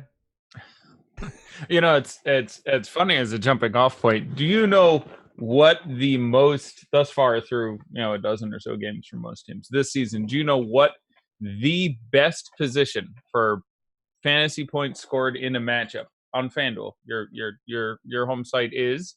That would be being the starting center against the Washington Wizards. Starting centers against the Washington Wizards is the only position in any matchup against any team that averages more than 60 fantasy points to the team. There's 62.6. It blows it out of the water. You can break it down by position, which is obviously somewhat of a crapshoot saying who's in what position, but a couple other get close to 60, but center is the highest scoring in most places, which makes sense. But centers against the Washington Wizards, 62.6 fantasy points. So I should project Jake Puddle for 48 minutes and 62 fantasy points. If you projected him for 48 minutes, I don't know what I'd project him for if you put him at 48 minutes, but it wouldn't be 62, but I'd sit here I'd be looking at 50 for a while. I'd be like, it's like Jake Puddle isn't nothing, and the matchup doesn't get a whole lot better. So that's a fine place to start. What are we doing with the Spurs? Who exactly is starting for this team? Patty Mills is going to start, and Jake Puddle is going to start.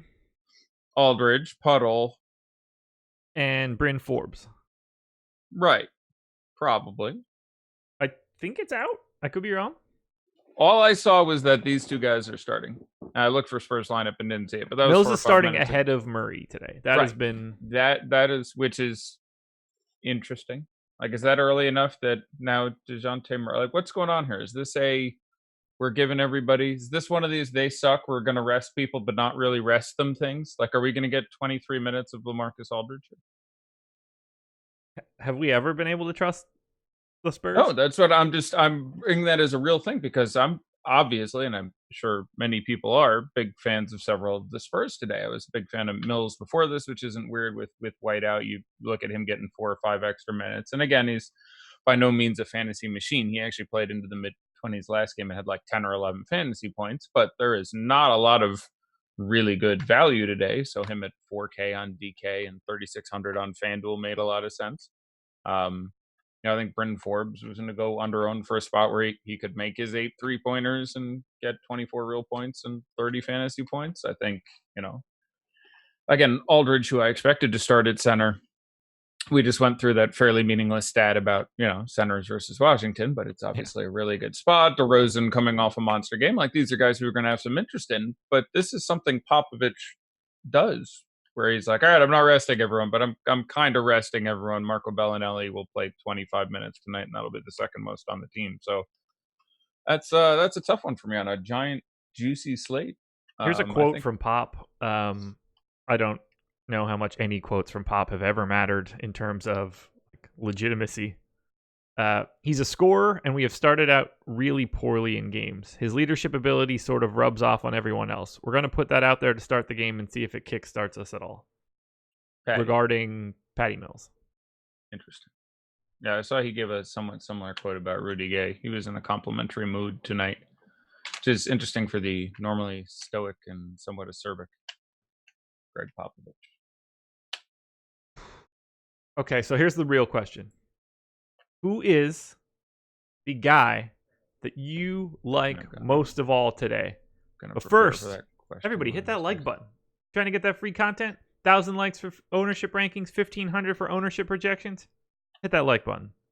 Eddie, who's your guy? Can I just say Eric Pascal again? Dude took 15 shots in his 24 minutes before he fouled out of that game. He's gonna play he's still like every single person I listen to. Like, I have very similar projections. I have slightly better projection for Burks than Pascal, and he's constantly going to be owned 2.5 times as much. And it's a giant slate. I don't know. I don't want to go with the same guy again. Let's say, guys, I think I would like a lot more in the field. I got to look at our ownership a little more. It's a giant slate, and I had a busy day at work, so I'm catching up a little bit with things like ownership. I just realized I'm rocking the Spurs hat right now. Jake Puddle season for real. That's Jake Puddle. I really don't know what we see. I mean, Jake Puddle's been good. I'm like last few games, I think Jake Puddle's been getting like 20 plus fantasy points. I seem to recall looking at him and not completely throwing up when I was reviewing lineups at 5 a.m. I mean, he's 3,900 on FanDuel. That's I mean, that's kind of a tough sell on a day like today. Yeah. But yeah. I mean, last 3 games not starting, 17, 18 in 20 minutes, 24, 25, and 25 fantasy points. Those are all fine numbers. You can make an argument this is not apropos of Popovich going on I'm sitting everybody spree, and more of a he's played his way back into some playing time. Hope he did. Yeah. I want to have a little bit at least. I got to hit before we keep going. We got a super chat from our boy Anthony Davis, trying to keep from being cute, which we're probably gonna let you know that you're being too cute. Thoughts on Monk and Batum?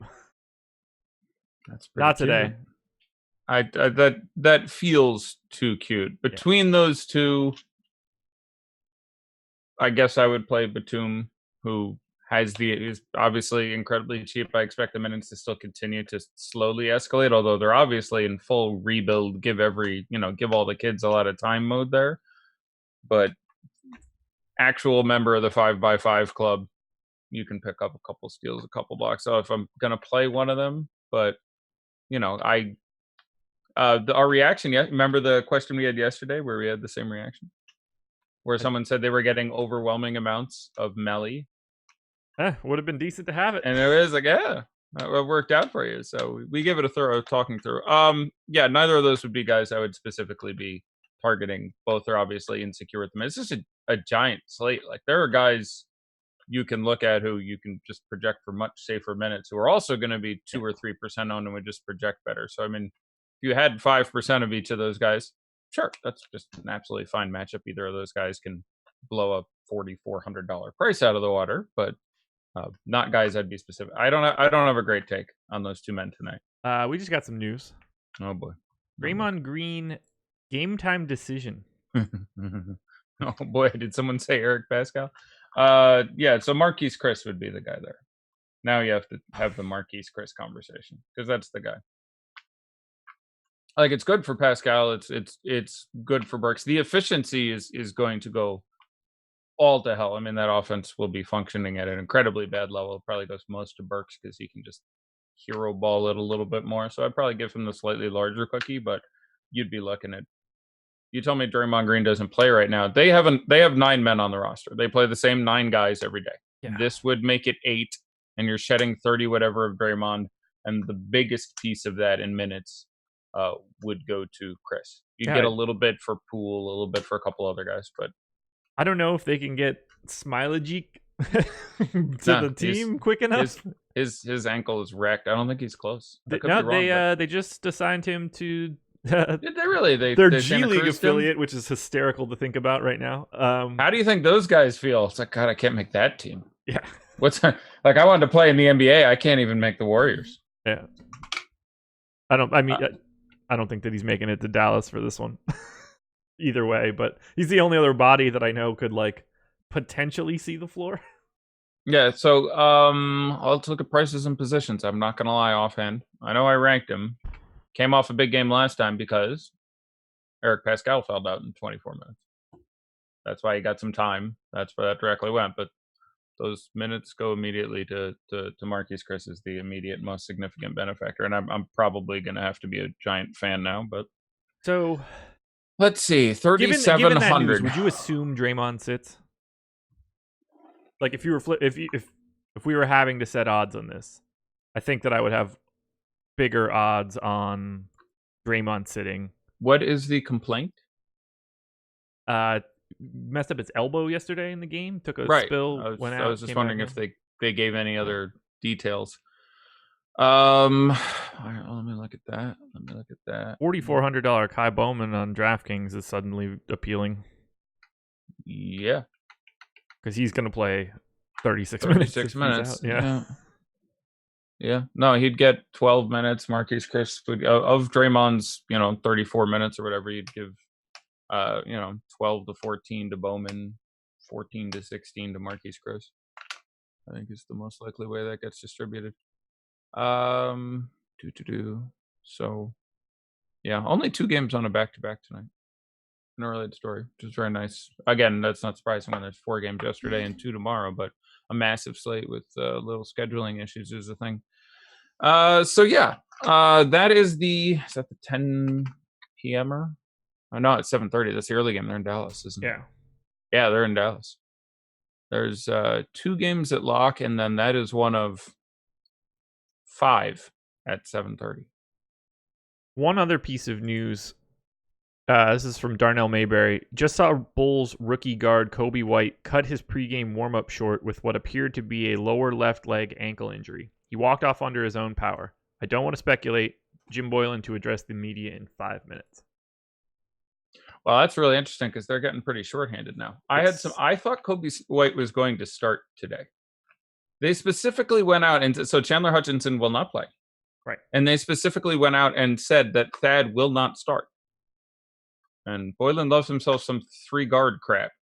And I don't know exactly how else that was going to go, but I actually had non-zero interest in this really tiny Bulls team that I thought was actually going to start Kobe White. So that's super interesting as well. I like this. We're getting some moving pieces. Moving pieces equals money. And apparently Draymond is not questionable from the elbow, just generally banged up. He's going to warm up. He's just generally questionable? I mean, I've been questioning that guy for a while. He's going to warm up. It's up to the training staff. If he's going to warm up, it's up to Draymond. Like, you've been in the league that long. You know how to get the training staff to... Like, the training staff are not going to give him MRIs on the side of the court and, purge his brain or perform a mind meld. He's going to walk up to the training staff and say something because he wants to play or say something because he doesn't want to play. Normally, I would agree with you. However, after the postseason for the Warriors training staff last season, I think they might err on the side of caution now. Oh, yeah, no, but that's what I'm normally I would have been like, yeah, he's just going to pick and choose when he wants to play. Right. But I'm saying I think he knows what to say if he wants to play. Like if he wants, he's going to get done and walk over and go like, I feel great. There's no soreness whatsoever. They let him warm up, and if he reports no discomfort, he'll play. And I have to assume he knows that. I mean, I could see him also just not wanting to play. Right. No, I think that is... Yeah, I mean, there's a lot of tea leaf reading going on here. I got to We've got 4 new super chats since we've started. I don't even know where it shows like this. Shaq Harrison will start for the injured Chandler Hutchinson on Wednesday. Cool. Didn't have him getting any minutes before this. I think because of the news, I randomly added him today. But yeah, that's going to be interesting. Mr. Steals himself. That man can pick up a steal or two. All right, I'm going to hit you with a couple of these super chats that we've got on. You okay. Ready? Think Shaq Harrison's out of play? I'm seriously looking at this now. If Kobe White's out, then right. Sure. I mean, they're replete with point guards. There's Archie Diacono, and they got some dudes hanging around. But yeah, it's a thing. Go ahead, let's do a super chat. Okay. Super chat. Kevin Terry, top 3 value plays for FanDuel. Well, that just got pretty well tossed on its head, but yeah, Spencer Dinwiddie. Right, that's not a cheap value, but I think he's value nonetheless. Yeah, I'm a huge fan of Larry Nance. Obviously, I have very little security with how much leash the coaching staff gives him, and maybe he gets 26 minutes in a ceremonial start in the. But big fan of the matchup. Can actually get out there and run with Adebayo in this team. His production at center is significantly better. I have him right now at 34 minutes, and that makes him a pretty exciting play. So Not incredibly safe. It's probably something like Patty Mills, Bryn Forbes, Guy. It really depends on how we quantify value. What are your top 3 value plays on FanDuel? Let's call value sub 5,000. Okay. Because if it gets over 5,000, like I really think Kendrick Nunn is particularly well priced in that range. Torian Prince is 5 on the nose. I don't feel terribly safe with that, but matchup with Charlotte is exciting, and I don't think Dinwiddie can do everything, though he may try, and he's also obviously priced brilliantly. But I have a feeling it'd be Mills, Forbes, and pursuant Draymond news. I mean, this is going to be everyone. Put on your seatbelts, get your caffeinated beverage of choice ready, because as we mentioned, there are 5 7:30 games, and now we have a lot of moving parts, and prime slate starts at 7. So this is going to come in right on the wire, which is how we like it. But Patty Mills, obviously. I think it may be 3 Spurs. It may be Mills, Forbes, Pirtle. Yeah, Pirtle probably. Although, like, his value for FanDuel is just so much different because of the position. Yeah.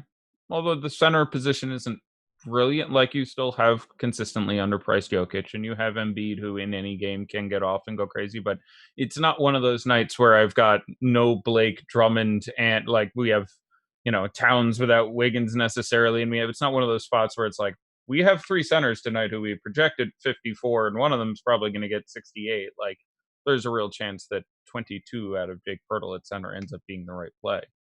And again, I'd probably project him for more than that right now. I would. I don't really have a third guy that really stands out. It's a weird one for a slate this big. That's what I'm saying. There's lots of guys where I'm like, sure, you can get there. Sure, this guy. But it's more in the mid-tier, like Nance or Dinwiddie. Yeah. Dinwiddie's 7K and change. That's hard to. But yeah, points per dollar, he's going to project in there as just about everyone's favorite value option. Yeah, he's my best value of anybody at shooting guard today. So. Yep, mine too, I imagine. I don't know what to do with this stupid Shaq Harrison news now. Yeah, I'm going to look at some rotations and some things from last year, and probably not going to make it all the way back to Phoenix, but there's some stuff going on now. Let's see what we have. Shaq Harrison, is he a minimum priced point guard on FanDuel? Has to be, right? I'm sure let me rephrase. Is he a point guard on FanDuel? He is a point guard. Yeah, he's the flat minimum clear across the board. Dude, minimum Shaq Harrison on FanDuel is fun because if you project him for, I imagine, we don't have Kobe White news. That really makes things very interesting on this team now. Kobe White is now a game time decision. Yeah, okay. So, they're not going to play him. You heard him. The Draymond thing is one thing. Why would you run him out there under? I guess, again, if he turns around and goes, yeah, it feels great. Just was under for a second. I feel wonderful. Then, okay, they run him out there. But, Coach Boylan. Kobe sprained his ankle warming up. He's in the back getting looked at now by the staff. He'll be a game time decision. Yeah, he's not going to. Shaq Harrison, y'all. I haven't even dealt with the Draymond stuff yet. We already got more. This is going to be one of those. It's going to be one of those. It's great. You should love it. If you don't love it, you should quit the sport.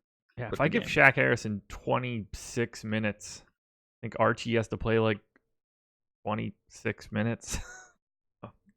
I can give so many people 26 minutes or more. Yeah. You would think Satoransky would pick up more time just because he's not tiny. Not unreasonable. Oh man, I'm a pretty big Shaq Harrison fan just because he plays good defense and he gets on that list for me. Old man basketball. Look at all that effort. But is Shaq Harrison the best value on the slate now? No. Matchup isn't nearly as it's still. I would still project him raw for less than either Spur guy by a little bit. I would think right now. I would think Mills and Forbes still project a little better for me, but he's cheaper by not a relevant amount. Mills and Forbes are 38 and 39, somewhere around there. I guess the real question is, if this game is close, who do we think the 5 closing Bulls are? Levine, Markkanen. Well, let me think about the matchup for a second. Yeah, you have to keep Carter out there in this. Levine, Markkanen, Carter, Satoransky. Levine, Markkanen, Carter, Satoransky. If Kobe White is out, In this matchup, because you'll Blake out there, probably Thad. So they talked about not wanting to play Thad too much at the 3. Yeah. So, but I think when you're starting 3 is out, they may release that a little bit, and you're True. going against a Blake Andre front court. So I would think, I'm gonna go back and look at some previous closing matchups in similar situations. But yeah, with Chandler out, I think Thad would come out there and finish. But yeah, they mentioned that they were trying to limit that, which is one of the reasons they just came around and said, no, we're not starting him. I was like, okay, you don't want to think about it a little? Yeah. I mean, it's not like I expect the Bulls to make. All right, so let's talk about these guys. Yeah. So, yeah, I think reacting to this and turning it into our value news, like we want the Draymond news as soon as possible. I will reiterate my love for Eric Pascal again. You're dealing with some downsides here. You are dealing with they only have so many guys, so even in a blowout, a thing's going to be a thing, and they're going to play Pascal straight through, right? So I like that. But you're already looking at a guy who has potential foul trouble issues, and he's now going to have to spend a lot of his evening trying to guard Kristaps Porzingis. And that may not go well for him. So there certainly is some risk there. But, it is the biggest cookie for Burks. Burks at 5,200 on DK is pretty obscene now. Look, I would advocate having some incredible portion of Burks, because he's just going to have to go out there and do things by himself. And this is a team with not that many guys who can just go get it. So Draymond being out would mint Burks a ton for me. So Burks, Chris, and then Kai Bowman, the minutes would have to come back. You presume he would start again. Yeah, he's going to need a hell of a lot of minutes here. Right. So what is Bowman's price? Because when you talk about the best value at he's this expensive. Point, we can I thought he was 44 or somewhere, which so he's 44 on 5,300 on FanDuel, 44 on DraftKings. Yeah, I mean that's good, but is that better than Shaq Harrison in this scenario? Is Shaq 3K? Yes. Give me a minute. Shaq is 3K. Is that better than 3K? It probably isn't, because you want to be spending less on either of those guys. All right, so I'm pulling Draymond, bumping Chris. Oh God, I don't even want to do this. This is tricky, man. This is really tricky because these guys are coming into play now, and we're still waiting. 35. Yeah, we're 35 minutes out. We've got a couple more super chats. Today's going to be a real rough day to get to those types of things, guys. It lets Keelan Martin is and a guy you can sort of take off the table now. He was the interesting piece where he played 24 minutes last night, and you were already dealing with no Layman and presumably no Napier, and so he now gets completely subsumed and can get pulled off the table, which is nice. I should push a rankings update. Someone just told me. Yeah, I should. I would like some harder news, but I'm trying to hold off as long as I can here. I'll start prepping one. Don't be afraid to hit that like button, though, guys. We're going to try and save the day for this. I certainly got to give Jakob Poeltl a ranking. We'll start with that, as he was unranked. This is about to be a wild final 33 minutes. Perfect opportunity for likes. It's going to be great. I'm excited. Now, in fairness, I get to do it as an observer, but still I'm excited. Jack Harrison is point guard small forward on DK per Morgan Smith in our Slack. I didn't even realize that. Jakob Poeltl. Jake Puddle. I'm Jake Puddle. That's Jake Puddle. Hush, Norman. I love it. Oh, we will rank him as a B in cash and an A in GPPs. It's a pretty good upgrade from not ranked. Yeah, for real. I didn't think he was going to play much. Actually, I saw this game going the other way, so I did not rank him, which felt like a stand at the time. But that did not turn out as expected. This is outstanding. So let's see what we had Marquise Chris as. He's the guy that I don't know what to do with right now. Well, yeah. All right. So let's have the real conversation. In the event we find out, there are three scenarios here. We find out Draymond is playing. We find out Draymond is not playing, and we don't get news on Draymond. In the event we do not get news on Draymond Green, I would say I'm leaning somewhere around 65-35 that he does not play. So Agreed. it's a midday downgrade, which tend to be a little worse. So I actually did some analysis on this one. Tend to be a little worse than 50-50. So in the event he doesn't play, I think we are going to get all the pieces of this at a discount. It's a giant slate. There isn't a ton of great value. So off the top of my head, I would become. Dallas's defense has not been the pace has been meh. They're very meh across the middle there, but they're I think towards 20th in the league in defensive efficiency. It's really not a bad matchup per se. And again, they're going to play 8 guys. Yep. And one of them is going to be Amari Spellman, who's going to play 16 minutes. So that's a low estimate for Amari Spellman. Well, played 23 last night.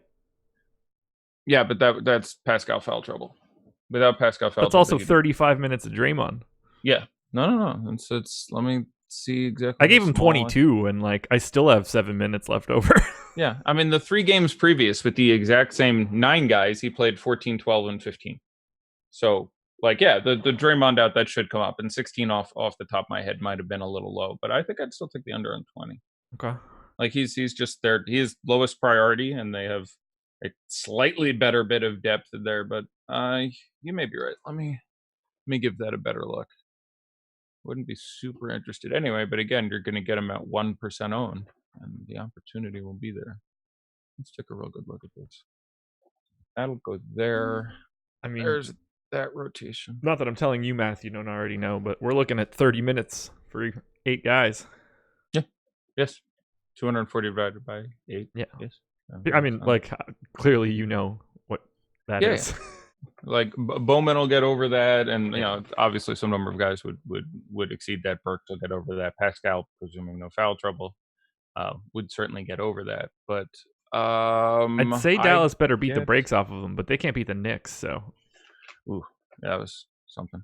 Yeah, I actually get him at 23. So there you go. I have 23 minutes of Amari Spellman. How many minutes do you have for Chris? I set him at 22 right now. I've got 5 minutes to spare.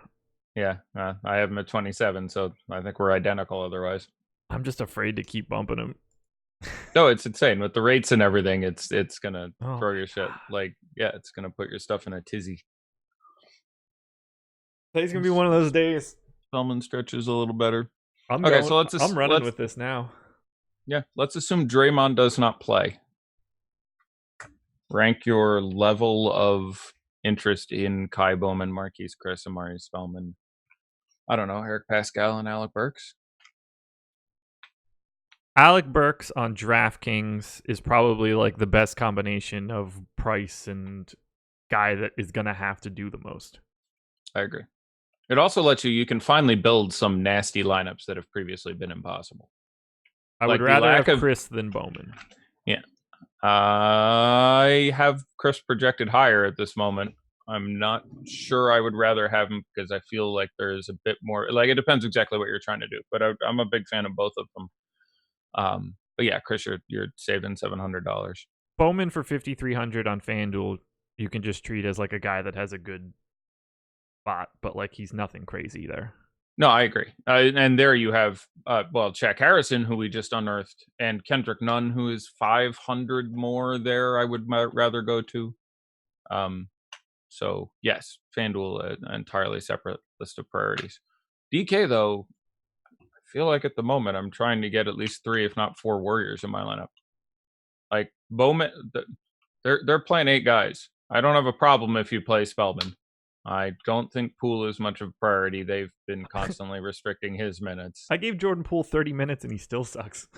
Yeah, he's a guy I was badly wrong on. I really thought he had a couple decent summer experiences, and I thought he was going to blossom, and it has gone the other way. But Chris, Burks, Pascal, Bowman, yeah, and you're already hopefully playing Luka, so now you're running it back. That works well. You're stacking it up whether or not you wanted to. But those men feel awfully good at this point. Kristaps Porzingis is going to get some awfully open looks from 3 today. Nobody can get a hand in that guy's face to begin with. Now it's going to be like 6'6" Eric Pascal on a closeout. Yeah. Yep. And yes. A 28-foot floater. You know, the real question is, how much disrespect can we heap upon Glenn Robinson III where he still doesn't get a mention? I play him pretty regularly, actually. Yeah, it was cheap. Like, you know, how much do you cost? $4,400 or whatever the heck he costs. He's a FanDuel small forward value. Those guys just sort of exist for me.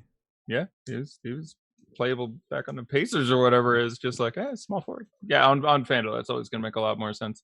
But Glenn and there's also the, you know, maybe now you get 32 minutes out of Willie Cauley Stein. That's actually true. I didn't even think to adjust his minutes at all. I have him at 26. That's what he plays. He's played, I think, 25 or 26, 3 games in a row. I mean, I guess giving him they can bump. Like, you had 5 minutes. You didn't feel like putting on Chris because it would put him into the stratosphere. I've got him at 24 now, and he's just going to show up like pretty aggressively. Yeah. Again, they're going to play 8 dudes. You know what's going to be really awful? They don't want to play Jordan Poole, and they don't want to play Amari Spellman. I mean, they don't want to play half of these guys, so it's sort of a meaningless distinction. But the worst part of all of this is going to be when Draymond and Kobe White are both ruled in. Yeah, I would get it. I mean, the Shaq Harrison still doesn't bother me that much. Like, I think Shaq Harrison now plays 25 minutes. I think if he's starting, I feel pretty safe there. Right, exactly. So that's me.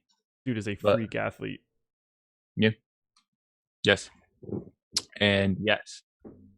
Hit that like button, everybody. So I'm gonna run a crunch soon because. Yeah, I'm curious if we have an ownership update, and let me express my sympathies to anyone who's attempting to quantify such a thing. Our last one was 16 minutes ago, so I'm gonna sit until our next one before I run my crunch. Sounds good. Let's talk about some other things then. Let's step away from this injury situation for a moment. I don't even know where to go now. Yeah. It's funny. I had notes here. Like, don't forget to talk about the interesting small forward injury situations in Chicago and Minnesota. And that one brought itself up. Didn't even need to do it myself. Yeah, for a brief moment, I was like, wow, Jakob Poeltl looks like an okay value. And now it's just like, he's like the 12th best one. I don't know. I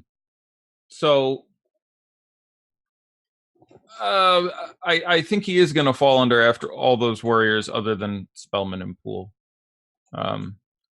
Because of the minutes obviously being, it's, Spurs. Like, no one gets minutes, period, let alone, sure. Jake. But, he's not the minimum or anything. Otherwise, I'd be pretty interested in that. Again, that spot is particularly good. Brian has some really open holes this year, and Poeltl not the best at taking advantage of some of the perimeter weaknesses he has. But, let's. So, what position are these guys on FanDuel? Because I've been looking at DraftKings this whole time. Who? I guess Chris. Chris is a power forward. Spellman's a power forward. Jakob Poeltl, center. Yeah. Shaq Harrison, point guard. Right. We looked up Shaq Harrison. Marquise Chris is 3,800 on FanDuel. I saw someone asking, I think Alex in chat before, are there any bargain power forwards you like? Got one now.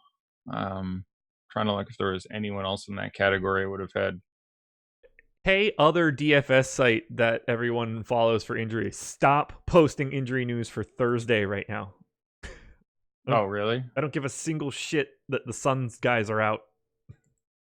Yeah, I was just seeing that the Suns reporter was saying Baines is out, and I think Rubio is doubtful. So maybe put those on ice until 7:00.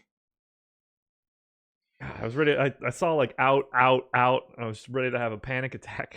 Didn't even have anything to do with this slate. Todd is 3,800 also. Who are you paying up for today? We haven't touched on anything regarding studs. Yeah, we haven't touched on anything regarding anything really. I suppose Luka and Giannis would land at the top of the pile for me. Both seems like they are in incredible matchups, can get whatever the hell they want. I think it needs to be stated that Joel Embiid and James Harden are going to go underowned for being monster basketball players. In Harden is in legitimately a well below average spot. Embiid is playing the damn Knicks, so there's no reason he can't go off and get himself 80 or 90. So I know they're not, the flashy Lukas and Giannis's of the world, but the biggest news I take away from all this stuff breaking is you can actually build those lineups now. As of 25 minutes ago, there were basically no Giannis Harden lineups. You can build a Giannis Harden lineup now and have players in it who you expect to actually perform. You couldn't do that before. Now, again, if you're crunching it, it'll do that for you. That's very nice that you'll get some exposure there. But if possible, I would manually overexpose to start playing lineups that have more than one of, or hypothetically more than two of, Harden, Luka, Giannis, Embiid, Towns, Beal, Trey. Like, there were a lot of guys who have 60, 70 point upsides in this situation. And I'm not saying that hyperbolically about any of the 7 players I just listed, where almost none of those combos are going to get there. And if you want to take down $100,000 for a GPP, having the 2 guys who score 80 is a pretty good place to start. And there's enough value to cycle around there. So yeah, we just opened up the studs a little bit. Yeah. And so I would, if you I guess my point is, if you recrunch, it's going to spit you out 100, 150 lineups, whatever you ask for, 500 lineups. I know some of you guys do, and select. You would get a very normal distribution because of the previously existing pool of lineups that will still constitute most of the lineups out there will be incredibly underexposed to that. I almost want to force these stars and scrubs exposure to my lineups. Draymond out. Okay, good. That's I would have liked another 10 minutes or so, but that's good. So I would not. Yeah. Oh well.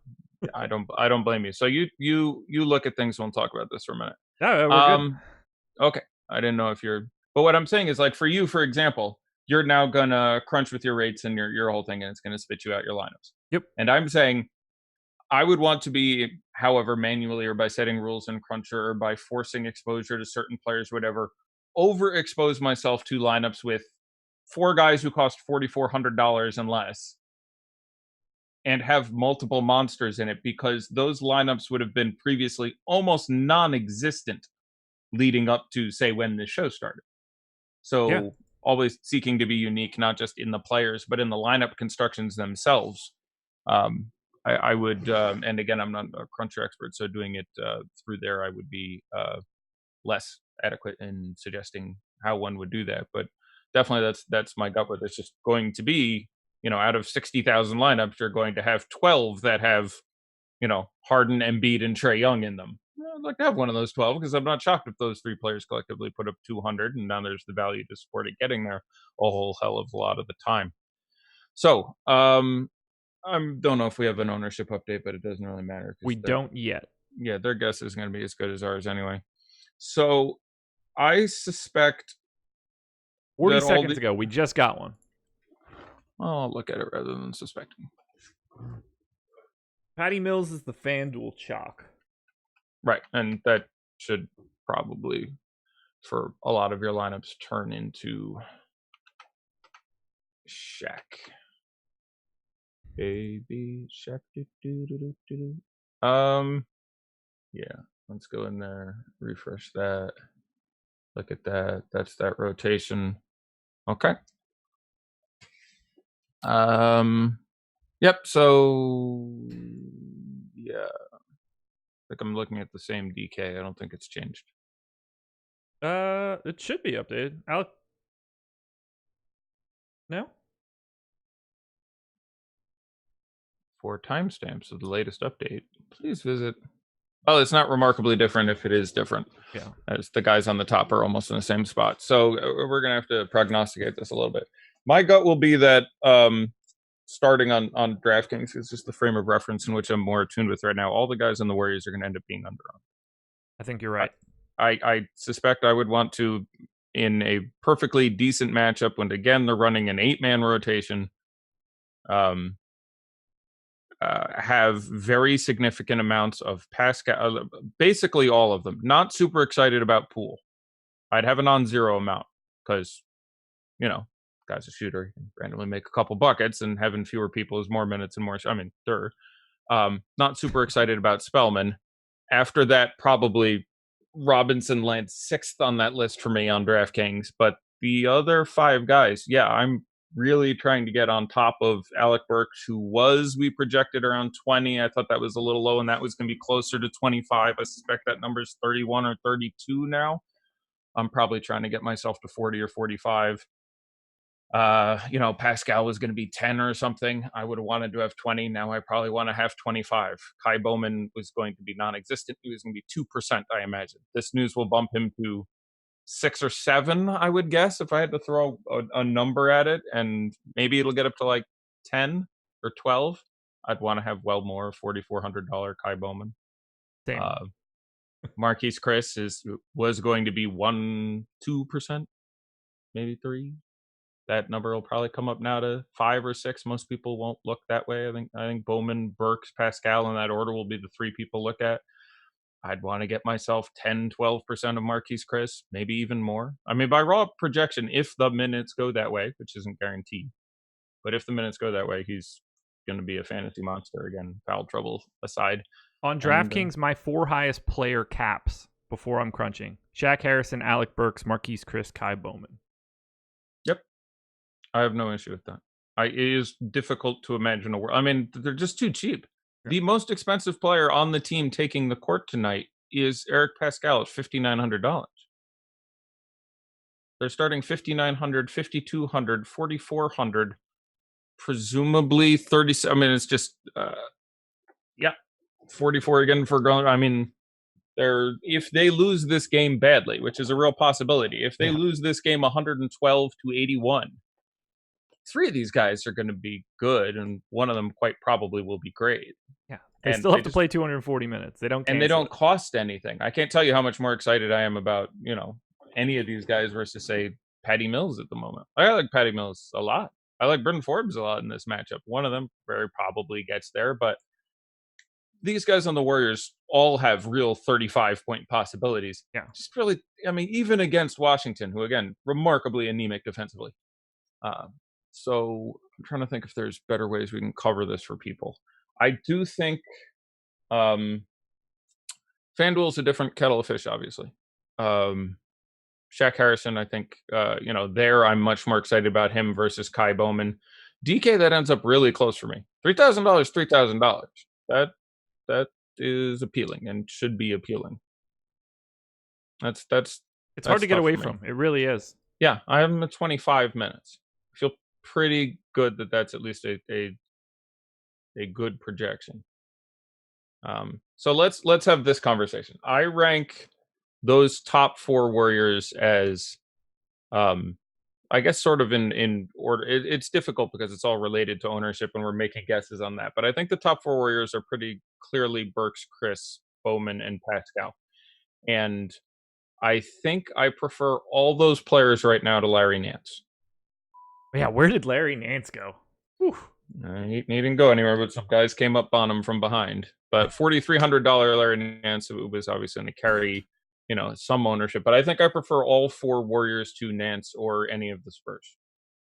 Start with that. I understand what you're saying.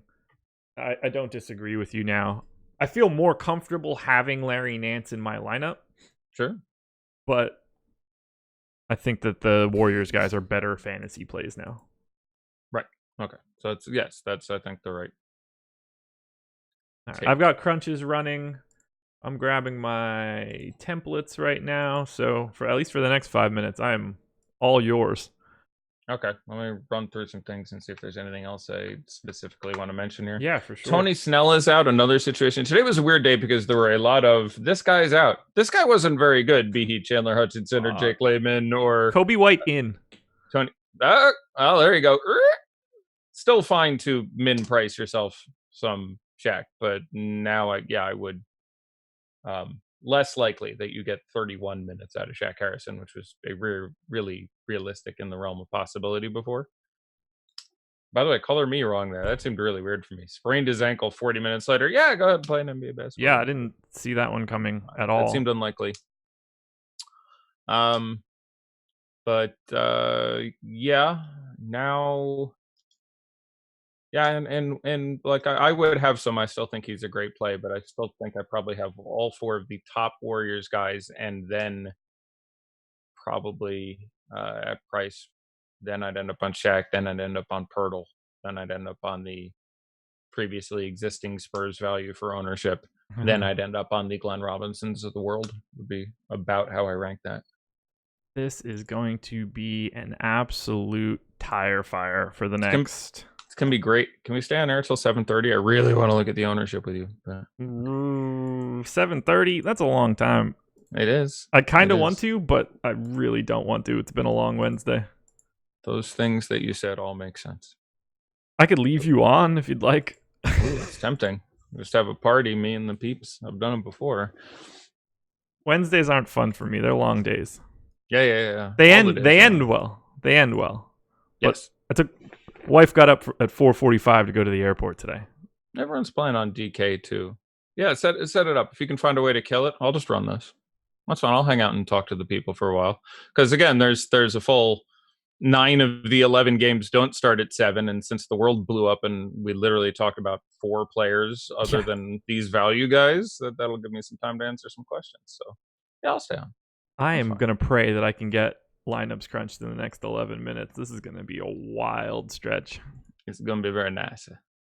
So yeah, it's real easy to do, but I'm a real fan of lineup of value now again, because I think that conceptually, so I will waste everyone's time and say it a third time. Very few. There's a pool of, let's say, 60,000 lineups in the given tournament you're looking at, and some of them will be recrunched over this time, but many of them won't, where they'll just change a player, or people will just direct swap out or do whatever. So let's say half the pool isn't going to change. Lineups that contain multiple of the 6 or 7 super studs on the slate would have been almost non-existent. Yeah. So I would want to overweight my late entries with, okay, I must pick 4 of these 9 super cheap value players that I like now, and then crunch the rest of it, and you'll get all sorts of, you'll end up with 8% James Harden as opposed to a field of 3 or 4, which, makes me feel pretty good. You'll end up with, more Joel Embiid, you'll end up with more. So that point made for the 5th time, but how's your crunch going? I mean, it's faster than I expected, but not as fast as I'd like it to go. That's fair. I'll take what I can get. Fair. I'm mostly ready to go, so like Duncan Robinson still starting. Okay. For the Heat. Relevant for some things that were going on, but they're starting who we thought they were starting, so no need to react versus what you had. Yeah. Warriors available are Bowman, Burks, Robinson III, Pascal, Cauley Stein, Poole, Chris, and Spellman. Yeah, that's the 8 guys. They've had 9, now they have 8. That's how that goes. They lost 1. It is. Oh my god, what a walking wounded. Yeah, they've 8 legit guys. There's a few teams like that now with them and the Pelicans, and there's just a few teams. Can we get enough guys on the court? No, apparently. Yeah. At least not for the Warriors right now. All right, I am locked and loaded, so I just need these things to finish, and I'm good to go. That's good. All right. I can just kind of sit back. I don't want to say sit back and relax, because certainly not going to be relaxed in any bit of this, but we could hit how much Bowman is too much Bowman. Who knows? I think there's a 95% chance that, 95 is too high. There's a 90% chance he plays 32 or more minutes. Yeah. They just don't have an option. No. The matchup is slightly above average to me. He's 4,400, and he's going to be under-owned. It's a 7:30 game. People swap into it. I kind of like him on FanDuel. I think he's... I'd probably slightly rather play Shaq Harrison. It's very close for me there, but the ownership there will be lower, and FanDuel is really fun with steals when you're Shaq Harrison. But that'd be really close for me. But on DK, yeah, $4,400 Bowman. You're not going to throw a number at me where I go, oh, that's too much, even if that number starts with a 1 and is followed by a couple zeros. Anything else coming in from news? Just the Heat lineup from a couple minutes ago, so we are relatively calm as of right now. I told everybody I wanted to get to 3,500 people today. We didn't get there. We got to 3,390. Well, I'll do my sing along after you head off. So people start flooding in at 7:10. That's how that'll go. I don't need to go overly into Keelan Martin anymore. Don't need to discuss that. Wish Pirtle was a little cheaper, but at $4,000, he's not out of play for me, to say the least. I'd want to get some. People won't get as much as they should. I think I'm going to be okay. I'm going to get close to the 1,000 lineups for both sites. That's good. Yeah, I'm feeling pretty good now. I'm not feeling good about the makeup of some of these. I'm seeing a lot of names that I'm not really comfortable with. Marquise Chris, Alec Burks, Kai. Well, I'm comfortable with Burks. Marquise Chris, Kai Bowman, Amari Spellman. Yeah, it's great that the NBA can go from where Alec Burks, who was, young, injured, inconsistent guy. Like if you just put him on a team at the beginning of the year, you'd be like, boy, I hope he can stay healthy and hold on to a roster spot. Now you're like, this is the piece I feel like I can depend on this team. Yeah. And this guy's the bedrock. I don't know about the rest of these guys, but Alec Burks, that guy's solid. Got a Cam Reddish or Joe Harris FanDuel GPP question today, and I can't even imagine typing that. Don't play Cam Reddish today. Yeah, I would. The answer to me there is Joe Harris. Yes. I don't want to play Joe Harris, and a lot of great low owned, high upside value just opened up. So my answer would be hopefully rework your lineup and play neither of those players. But it's Joe Harris. Dinwiddie can only do so much. That matchup is great, and that man can obviously make some threes. Cam Reddish, the minutes are. I would have Harris for 3 or 4 more minutes. Maybe you get 32 out of Reddish again, but I suspect it comes in less. But on DK, if Cam Reddish was 3K right now, I would want very little. Yeah, I have 0. He's not in my player pool today. Yeah, and he's a kid. Give him some time. I'm not trying to shit on him, but yeah, not something. Not this slate. Yep. Right, 957 lineups from FanDuel. That's just going to have to be it. It's going to have to do. I'm really afraid to click the refresh button here. On ownership or news? No, on my crunch, loading in my 150 to see what my exposures are. Cork might as well start for Josh Richardson. 77% Marquise Chris. I love it.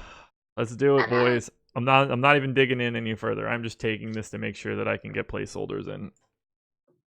Yeah, you have a half hour to mess FanDuel. around. You have a half hour to mess around, my friend. Not on FanDuel. No, I suppose you don't. Are you playing DK as well? I am. Okay. But yeah, FanDuel is what it is. 57 more. 60. And I'm down to chill for a bit. I think I could pull that off. Yeah, we'll see how it goes. You're welcome. I'll even though you previously said you were going to abandon me, like every male role model in my life has, I'm willing to let you come back into the circle of trust. We can give it a try again. I think I could wait it out. Okay. Well, it's tough. We're 2 minutes out now, so I'm going into full TweetDeck news scan. Go for it. You do what you need to do. I am loading up my DraftKings lineups now. 77% Marquise Chris, eh? Yeah. Not that I'm particularly fond of saying that out loud, but I don't have time to try to think about it any further. Look, he's gonna have to play, so yeah, it costs nothing. And it's just the ownership strikes me. That's why I really want you to be here at 7:30. I'm so anxious to see what these guys get owned at, especially on FanDuel where people can't swap into them, and DK where people don't swap enough, frankly. I'm really afraid to see what this DraftKings exposure looks like. All right, refresh. What do I got? 2 minutes? I'm guessing 2 minutes 10. 80% Burks, 68% Chris, 65% Bowman, 55% Larry Nance. Okay. I don't have nearly enough studs in these lineups, but I was about to say, if they come with commensurately over the field amounts of, I just like getting to the low owned studs. You're going to get, maybe you end up with Luka and Giannis on top. If you put a gun to my head and say, who are the two who are going to end up on top? Those would be the two guys I take. I think that's the most likely scenario. But them being the actual number 1 and 2 scorers is probably like a 20% chance. The majority likelihood is that you either get Kawhi or Paul George or Harden or Westbrook or Embiid or Trey, or there's just any number of guys who can get out there and put their spool in. And they're all going to be on 2 damn percent. I'm in. I got everything in. Yay. Yay. Yay.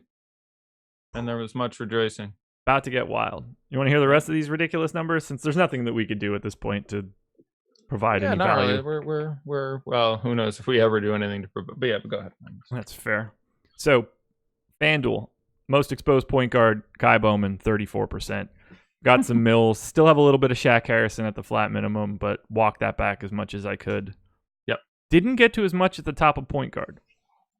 Got to 30% James Harden. If our ownership projections are to be believed, he was at 9 on my last update. So that opened up.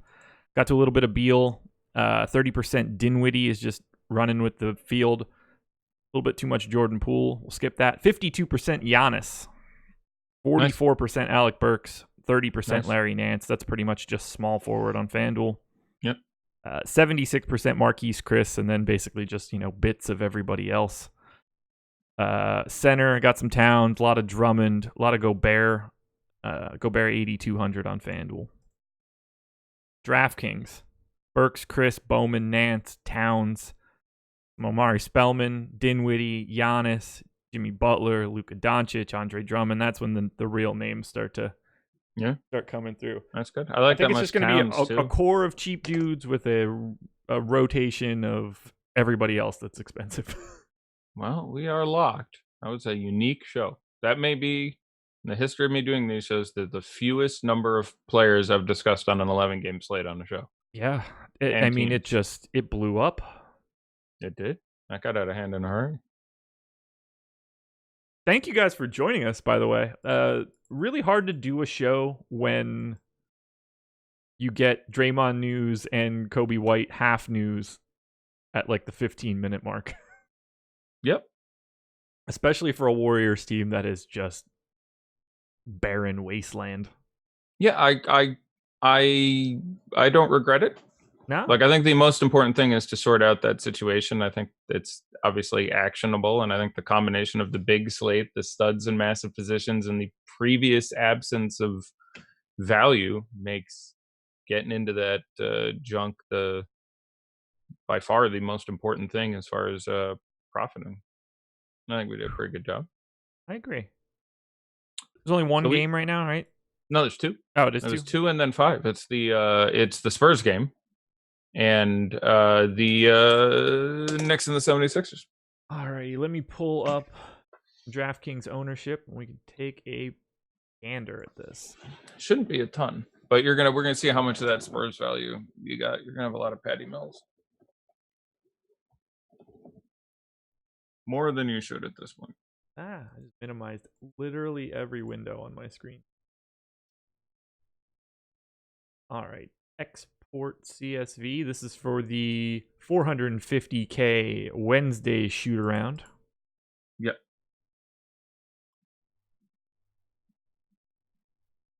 This could look like anything, and I'd believe it at this point.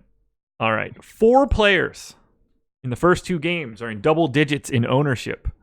Can you tell me who those 4 are? This is going to be fun. On DraftKings? On DraftKings. Patty Mills. You would be correct. That is one of them. Enough people said it and forget it, so DeJounte Murray will hold 10. You would be correct. Yeah, this is where it gets dicey. Let's see. 76ers is tough. There's no way that many people played Embiid. He's going to have a delicious number. No way that many people played Simmons. No way that many people played Horford. Give you $1 if you can guess Joel Embiid's ownership in this contest right now. To what degree of specificity? To the nearest what? It doesn't even matter. Set your range. You're saying that, so I'm assuming it is absurdly low. It is. So I will say 2%. 1.79. Yeah, that's against the Knicks in a related story. I want to be clear. And yet someone played Alonzo Trier in this contest, and Kyle O'Quinn. Well, I mean, you got to do Kyle Quinn any day. That's what I say. That's the other game. All right, I'll say Beal. No. You didn't get there? No. Only 5 guys are north of 4%. So Beal is somewhere between 4 and 10 if I'm Yes, he's the deducing 5th that guy, correctly? 9% owned. All right. Wow. All right, so then Jakob Poeltl, right? Puddle got there? Yes.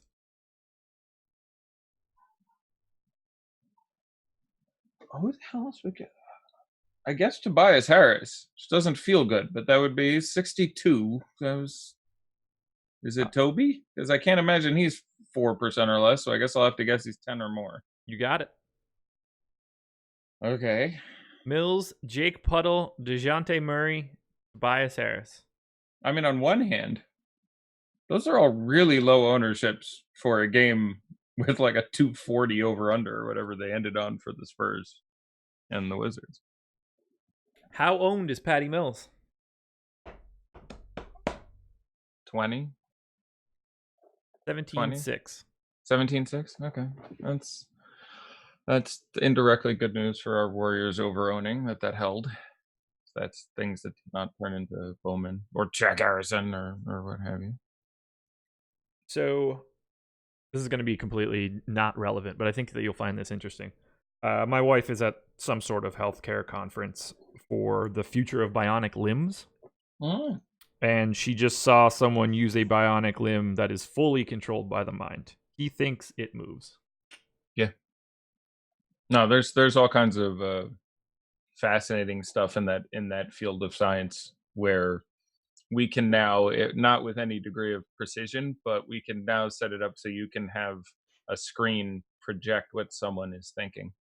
That is just where it's we can't do it with any degree of clarity now, but we can have, think dark and the screen gets darker, think light and the screen gets lighter, think of a tree and it's sort of a vaguely tree-like image shows like it's a party. It's a party. As someone who's been on multiple game shows in their life, I'm worried that it's going to destroy the format. That's all I keep thinking. Speaking of game shows, what do you think of the upcoming Jeopardy? I don't know to what you're referring. Ken Jennings, James Holzhauer, and the other person that's made like a shit ton of money are battling for like the ultimate championship or something like that. That's great. They're I'm looking forward to it. I don't get to catch most of it, but I'm in. I'm in for some pasty white men. That's why I picked this industry, actually, in a related story. Good industry to be in, then. Yes, it is. Yes, what in the world just happened? It's great. I think it's great.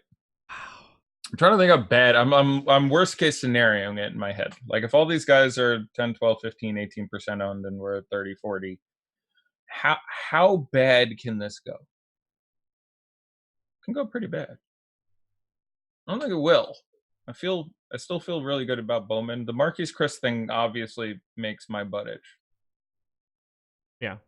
Not as much as being you and having, thousands of dollars at 76% on Marquise Chris or whatever, but still, that's the piece that feels. I just don't know how they can not. There's no dudes. Like, I guess you can go super small and have Jordan Poole out there playing the 4 trying to guard Kristaps or something, but I seems like he's going to have to play till he falls out. Yeah. I think everybody's basically going to have to do that. Yeah. So that's pretty exciting. Is Willie Cauley-Stein going to be like the guy that slipped through the cracks? Might be. We talked about it for 5 minutes, and then I was like, then there's Glenn Robinson and Willie Cauley-Stein. Willie Cauley-Stein, he's just, the price was, I think he's 51. So I can't, we're already feeling like we're a little off the beaten path, and I think this is going to be a tremendous test of how people are at the swapping and getting on stuff, and I'm really curious to see what the ownership on guys on the Warriors is. I mean, really curious. But he for me ranks worse than everyone, but obviously I think we've obviously opened a really significant minutes upside. Yeah. Like if you don't move his rates at 5,100 playing 26 minutes, yeah, that's just not gonna get there. The matchup isn't particularly great, and Powell and Kristaps and blah blah blah. Yeah, if he plays 34 minutes all of a sudden, which is not like he's physically encumbered from doing so, yeah, that could sort of ruin things. But he's still more expensive than, he's 800 less than Pascal. He's 100 less than Burks. I would still have them projected for more. But if he saw even minutes, it could get there. I think he's the most likely guy to do that. I don't think you get, Glenn Robinson putting his thing down and being like, this is my team now. Watch me ball. Like, it seems less likely. In the $222 single entry on FanDuel, any guesses as to Jakob Poeltl's ownership? Center wasn't great, so I'm going to assume it really spikes. I would guess I'm curious where he is in general. I would think in general he's probably sitting around 20 on like, a $10 contest, but I imagine there it's like 40, 45. 46. Huh? Yeah. No, it's someone told me you guys do that you do a lineup study in the morning and you get into the differential in ownership from various price points. Yeah. That's been the new thing. Take a look at the aggregate owner, or like the overall ownership of everybody that played 150 lineups in like the main 150 max on DK in comparison to the public ownership. Interesting. I really wonder how the zig and the zag and the yin and the yang work with that, whereas we have a lot of people who enter 150 lineups, and we have a somewhat declining casual player base. So I think it's safe to guess that over time, as more people get the Fantasy Cruncher and other associated optimizers and get that technology, that proportion of entries continues to increase. And then people are using at least somewhat similar algorithm systems to create all those entries, because 150 by hand is, as you may have tried or not tried in your life, not fun. I've done it a couple times. So it's interesting to see how that affects the game space itself and the optimal strategy for trying to profit with that sort of shift going on. I think for the people that aren't playing in those contests, that sort of information is massive. If you're entering $1.50 max, and you can get your ownership to look like the ownership of the people that played 150 in an $8 or a $10 or a $12, I think that you're probably going to be sharper than the rest of the people that are entering that contest, just sort of by default. What kind of ownership did we get on like Aldridge and DeRozan? 3.2 on Aldridge, 2.5 on DeRozan. Wowza. This whole thing is just insane. Yeah. I think it's the most important part of the whole thing. Like I talk about this a lot. I haven't done it I think a couple of years longer than you, but haven't done it for several years. Yeah. The evolution of trying to get on top of it again. I think it was maybe you and I were talking the other day, but we were talking about crypto and someone, why did you never get into crypto? And it was because I didn't know I could beat it. NBA DFS, I think I know I can beat it, and I know how I can beat it. I know the mechanism of it. I understand exactly the mathematical obstacles and how much I'm paying in rake and what my exact disadvantage is. And here's how I think I can overcome it. Crypto or sports betting is another similar thought process for me, where I'm like, yeah, I have no reason to think I can overcome the rake. Right. Or that I'm smart enough or smarter enough that I can be like, okay, I'm going to pay 9% in rake, or I'm going to pay minus 110 or whatever my bookie's going to take out of me. But I think I can beat that because of X, Y, and Z. I might be able to. I think I'll do better than a lot of the other fish, but I still think they're the shark and I'm the fish in that analogy. So I cannot believe all that news just shook out like it did. Yeah. What's my top DraftKings lineup? This is going to be disgusting to look at. But I mentioned that as reference for, I feel like, especially as the space evolves, that it's incredibly critical to be able to react to news and react to it well. I think I could make a pretty convincing argument it's the most important skill. Yeah. because the other skills are frequently done for you. It's not as important as being able to project player scores. Obviously, you can't do a lot if you don't know whether or not Larry Nance is going to score 20, 30, or 40 fantasy points. Like that's sort of the end all and be all. But thankfully, there's a million people who will do that for you for a very reasonable price. And it's not as important as knowing ownership. If you don't know that James Harden is going to be 3% owned and Giannis is going to be 35% owned, yeah, that's obviously more important. But again, thankfully, a lot of people are happy to do that work for you. So of the actual skills that you have to do yourself, to me, figuring out what to do when, the Lord of Chaos breaks forth from his fiery slumber at 6:58 is probably on top of the list for me. And I haven't said this in some number of months after saying it roughly once a month for the entirety of last year. You should fire drill this shit. Yeah. You should fire literally on some night where you're only playing $10. Run a fire drill, set an alarm for 6:58. At 6:58, pick a player at random who's at least 30% owned and say he's out. Go. What are you going to do? And it's not just like who do you bring in, it's how quickly do you do it? And that leads into another thing I say, which is I think you need to put more money on the table in those situations. Every form of other competitive gambling enterprise, the most important thing in winning is changing the amount of your exposure when you feel you are, like when you're winning in a poker hand, you get more chips in the middle of the table. You cannot win at blackjack in the long term if you don't vary the size of your bet. I think a critical piece of DFS, and one that is almost never discussed, I don't know if I've ever heard it discussed outside of me constantly harping on it, is people say, be consistent and bet the same amount every day. I think that's literally bad advice. I'm not saying bet whatever you want every day, and if you have $100 and on the first day make $10,000, bet $10,100 the next day. I'm not saying that at all. I think bankroll management is critical, but I don't think it's only critical in conservation. I think it's important. It's like, wow, all that news broke loose. I would guess we are advantaged versus the field now, and the functional rake is negative, if not a hell of a lot better. I would want to be betting more tonight. So when I say it's 6:58, fire drill it not just for the purposes of making the appropriate personnel changes, but also how do you add your exposure real quick? Like, let's say tonight we find out that Giannis Antetokounmpo is out at 6:58.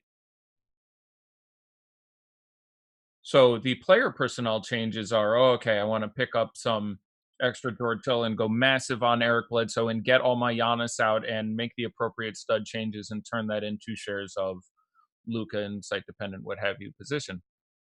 But then also, that a guy who costs infinite who was 30% owned, is still going to be 22% owned and kill 22% of the lineups. So instead of working with a functional rake of 15%, you're working with a functional rake of negative 22% on the day. You should, if possible, put every cent you can spare in play almost. If you have a bankroll of $10,000 and you were betting $500 a day, and that news broke under exactly those circumstances, I think you should immediately put at least $3,000 or $4,000 in play. There's no reason not to if you think that every dollar you bet is worth $1.20 now. Okay, how do you do that? What exact buttons do you click to bounce around whatever the hell site you're on to most effectively enter those funds? And it sounds kind of silly, but I honestly think in DFS you have to strike while the iron is hot, and you are going to pay off your whole year on 2 or 3 days sometimes. So you really need to be able to beat the crap out of those 2 or 3 days. I've got news for you. Ben Simmons just hit a 3. I have to change my shirt. I'm listening. I just got to get my now. You change that. I'm changing my pants. I need to. Hopefully people can hear me. Ben Simmons is 1 for 1 from 3 this season. He is perfect. He is the best 3-point shooter in the history of the league. He hasn't done any heaving. There has not been end of quarter. They don't count. Oh, they do. They do successfully remove. I didn't know that they pulled that from the statistical profile. I don't know if that's true. I think they do count. I had heard someone suggest that those be stricken from the record, as it were. What a world! Well, Simmons should just win the slate now. Shut it all down. None of it matters. That's great. Bravo to him. He's basically Brooke Lopez at this point. You and I had that conversation. He's evolved his game. What a world. All right, there we go. Shirt changed. I'm back. There we go. You can see this completely inaccurate bar Right here, where it's I gotta see where I'm cropped. Hold on, let me get. I can see the top of their heads. Yeah, okay. So you can see this is the NBA Jam, Ben Simmons, Joel Embiid. Yeah. You can see right here where Ben Simmons, 0 on the 3-pointers. No green whatsoever on the 3-pointer statistic. Shouts to Homage, I think. Obviously not accurate. What's that? Homage shirt? I have absolutely no idea. Oh, Something I bought on eBay because I'm like, okay, that's brilliant. I'm a big NBA Jam fan, and just the 0 on the 3-pointers for Ben Simmons. I'm like, okay, that's incredibly fun. So I got that shirt, but I just fired up the PS4. I'm passing time with FIFA in the background. how many people are listening to Probably 1,000 if I had to guess. our celebration? I went on a little DFS lecture there. I should do that. 1,700? What can we do for the people right now? I was about to say, I feel like we should be more entertaining, if such a thing is possible. Tim Hardaway Jr. picking up the start. I had him written up. Again, he became my 39th most impressive value play. But Seth Curry being out, I was like, Tim Hardaway Jr. could be able to... There was a whole lot of that today. Today was a really unique game in that there were all these shooting guards and small forwards who weren't terribly relevant, who were going to sit out. Sorry, there's no Seth Curry. There's no Chandler Hutchinson. There's no Tony Snell. And it's like up and by themselves, they weren't terribly relevant, but they made other guys very interesting. JJ Barea season today? Maybe. They've spoken of him as the in case of emergency break glass guard on the team. I love him. I do too. I do. Did you see the picture of did you see any videos of the 5'2" guy playing in against Division 1 or it was against LSU, I think. Yep. Yeah, it was against a quality program. I think it was LSU. Yeah. Satoransky, Harrison, Levine, for the purposes of the Fantasy Labs tweet, listed at the 3. Markkanen and Carter starting for the Bulls, so as expected there. Let's hear Josh beatbox and Eddie beat over the track. That's not happening. I have tried to freestyle several times in my life. I consider myself an artist, a bit of a linguist. I consider myself possessed of an expansive vocabulary. And to describe it as a train wreck is remarkably unfair to train wrecks. Yeah. Like I was like, I'm just going to get down here and give this a try. And both times it was in public. I mean, I'm not easily embarrassed. I go through life with this face and these jobs, but that was, that did not. Did it end quickly? Like, were you just like, my name is Eddie and I'm not ready? I don't know if anyone knows their Flight of the Conchords, but there's a really good bit with Jermaine Clement in Flight of the Conchords. It was like, when I freestyle, I lose confidence. Like, there's a whole thing. But yes, I lost confidence quickly. No, I stumbled through. It was terrifying. It was terrifying. Like I used to, I've been on stage in front of thousands of people. I've been and sitting here trying to freestyle rap in front of those 21 people was the most nervous and incredibly Caucasian moment of my life. It didn't go well. Bradley Beal, -1 and 2 personal fouls. Yeah, so that's not going to go well. Isaiah Thomas, here it comes. Yeah, that was really interesting today. At like 5,500, I had some lingering affection for him. He didn't quite get an A in GBPs, I don't think, but he may have in some versions and then lost it as other guys got up there. One of the things I'm trying to evolve in my own game is keeping the rough percentages of A's and B's per category the same. Okay. Like you don't want to have a night, but like tonight where there still has to be, it's going to vary somewhat. You're grading on a curve. Right, exactly. That's exactly it. Is that you have to grade on a curve. So you had, I'm sure I can find a fine example from tonight where I'd be like, look, normally a James Harden is a B in cash. That's about the 3rd time ever. It just does not make sense as a cash expenditure. It just doesn't project as well as Giannis right. would look per cost. So if you're playing him in cash, I think that's not ideal. He wouldn't make it. If I saw him in your first cash lineup, I would say that's a mistake. So that's a B. It's not a horrific mistake. It's James freaking Harden, but yeah. I have a breakaway right now. Can I get to it? Get there. You're actually playing? Go! Oh, off the side netting. Yeah. I could stream some Modern Warfare real quick. We've got 8 minutes until we're here. I've got my dog barking in my face now. Shout out to Dingo? some of the guys. guys. Going to shout out to my dog. No, but shout out to your dog though. I could get my dog. You want to get our dogs? I don't really want to pick him up right now. Really? Okay. He's going to be real grumpy. I was going to go get Boban. He's going to be too grumpy. Okay. You'll probably hear him in a couple seconds, just continuing to yell at me because I'm ignoring him. Well, he knows it's overtime. He's supposed to be being fed right now. He's eaten already, actually. He has unlike Bradley Beal, who is not eating. No, he is not. Oh, the breakaway is on. For some reason, so I'm playing FIFA and I'm playing squad battles right now. Okay. Which is essentially playing the computer. But for some reason, the computer is taking corner kicks with their goalie.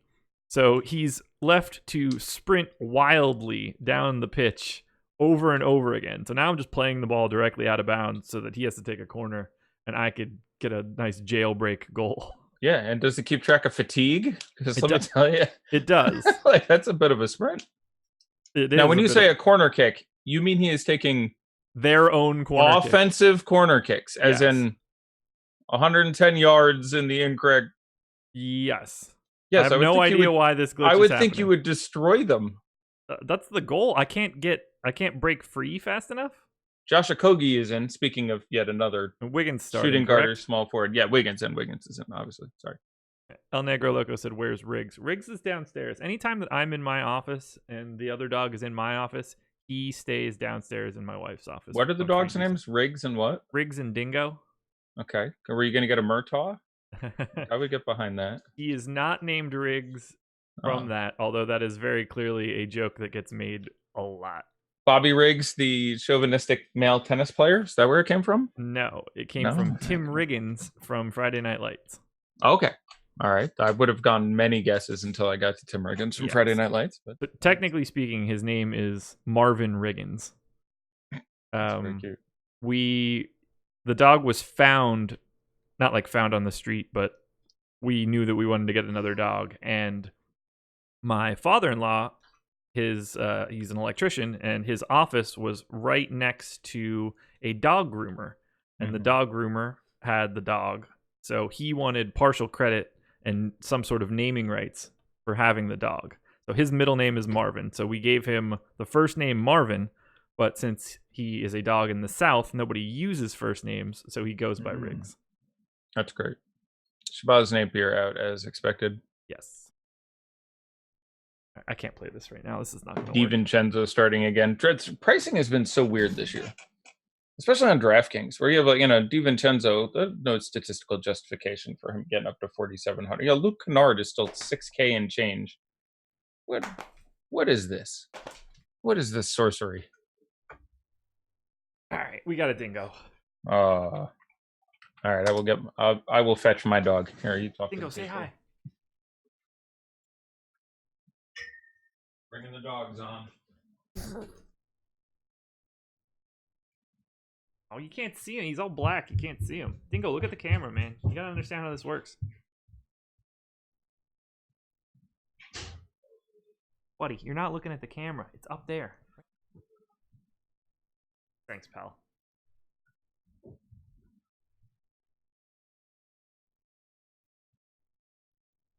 Nobody can see. All they can see is your gray face. 1,000 people still here watching me sit with my dog on my lap. 1,000 people don't have anything better to do. Can you hear me? I think I left the mic on at range. I can. I think the dog is being walked right now. That timed out very poorly. You're good. You're good. We're almost there at lock. We got the dingo. We're 2 minutes from lock. Wait, I hear a dog. I think it's a human. Do you hear the dog? I know you don't hear the dog. You know why? Because you're deaf. Yeah, okay. Here he is. We're bringing our dogs on here. We weren't really sure. Come here, Boo Boo. Come here, Boo Mom. Oh. Yeah, it does need a haircut. And wash. All right, we're introducing our dogs to like 1,000 people. Bobby. You need to get a Toby as well. We planned on getting Bobby and Toby, but I like to disco. I like to ooh ooh ooh ooh ooh ooh. Like 1,000 people listening to you beatbox on it. That's exciting. I like to dance. I like to groove. I like to shimmy, shimmy, shimmy, shimmy, shimmy, shimmy. See this other puppy dancing, buddy? Ants. Yeah, boo boo. Singers, you gotta see the other puppy dog dancing. This is Boban. He's huge for a Westie, by the way. They're like had a a tiny Boban. breed, and he's a mastodon. I'm Gotta have a 22 Boban. pounds. All right, I'm pal. 9 months old. Here's the deal, dingers. We're gonna have to look So and see. handsome. We have to Shimmy, look at shimmy, the shimmy, ownership. Shimmy, shimmy, shimmy. Break. Break. Break. Ow. I like to get down. All right. Here, you got a present for you. Oh, there you go. No. Ow. Oh. You feel All right, it? let's see what we got. We're a minute out. Let's make sure there's no more It's breaking almost news. time. I'm gonna need you to get out of my lap, pal. All right. Go ahead and get down.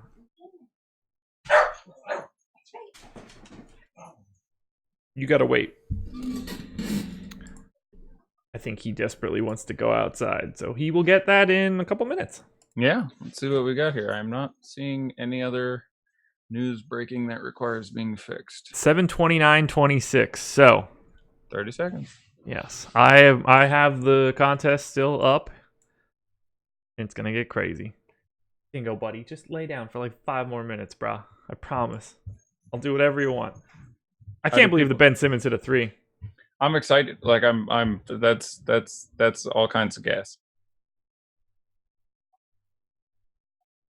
Jake Puddle. Jake Puddle. How's Jake Puddle doing? I'm gonna go look that up. He's already out. If that helps. Well, yeah, he was never gonna go for a shift more in like No. 4-6 minutes. They never do that with him. Justin Wilson in YouTube chat. Kai Bowman starting. That is not news. I mean, it's news, but it's not news. It was possible they did something like. I think I gave odds on that one during this show. There's only Like, 3 guys on the bench. Like, he had a Yeah. worse chance of not Yeah. starting. Yeah, just at random, his odds were pretty good. Oh, yeah. Shit, I moved my camera. Brendan Forbes, by the way, 10 points and 2 assists in his first 8-minute shift. A real winner for the Spurs right now. Alrighty, it's 7:30. I am exporting God. CSV now. I'm really nervous to even look at these numbers. I want them to be terribly low. Like, I want all the edge possible. But They're not going to be terribly low, are they? I don't think so. We can hope. They're going to be too Should low. be it. Or perhaps not grotesquely unreasonably low. Like, I think Burks is going to have bumped. Again, he was going to be, something, and that number will have come up. But Okay, we got it here. okay. What's up, Riggs? And the other puppy dog's in the building, but you missed your chance to be on the stream, dude.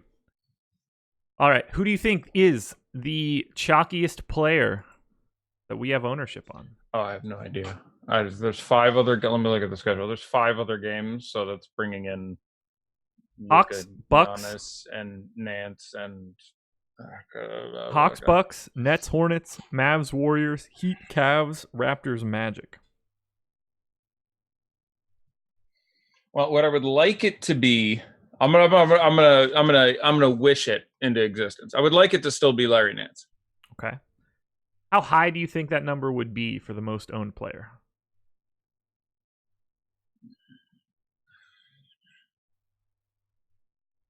No one's getting 50.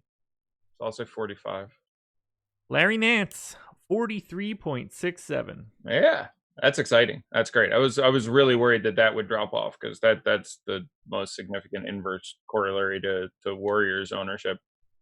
We can't go. There's too many teams. I can't go through. I'm really curious about the ownership on all the Warriors, and then like I'm sure we have 35 to 40 Luka and Giannis, and Burks. I'm gonna let him rip here. You let me know what you think. If anything Okay. sounds really weird. Okay. Alec Burks, 42. Okay. Yeah. Like before we had him at 20, I had him personally at 25. I think I said I thought he'd get up to 35 or 40. So that sounds about right. Luka Doncic, 37. Yep. Trying to see where I have some of these people. Sure. So I have significantly more Burks, more Nance, less Luka, but not by anything crazy. Less Giannis, but not by anything crazy. Giannis, 36. Spencer Dinwiddie, 36. Yep. Oh, God. Kai Bowman, 24. Would have liked less, obviously, but still, I think if everything broke out the way it should be a little more than that. So not as much advantage as I'd like. I'd rather have 65% than 24%. Yeah, me too. I assume that's what you do have. Yes. And that's I think if all this news was out pre-slate, like if we had all the news at 3:00 in the afternoon, I imagine that number would be very similar to the Larry Nance number. I think it'd be around 40. So Agreed. 24 still feels very, very good, which is again what I was saying. These are the take advantage, gather ye rosebuds. Jimmy Butler, 22. Wow, that held up. At 30.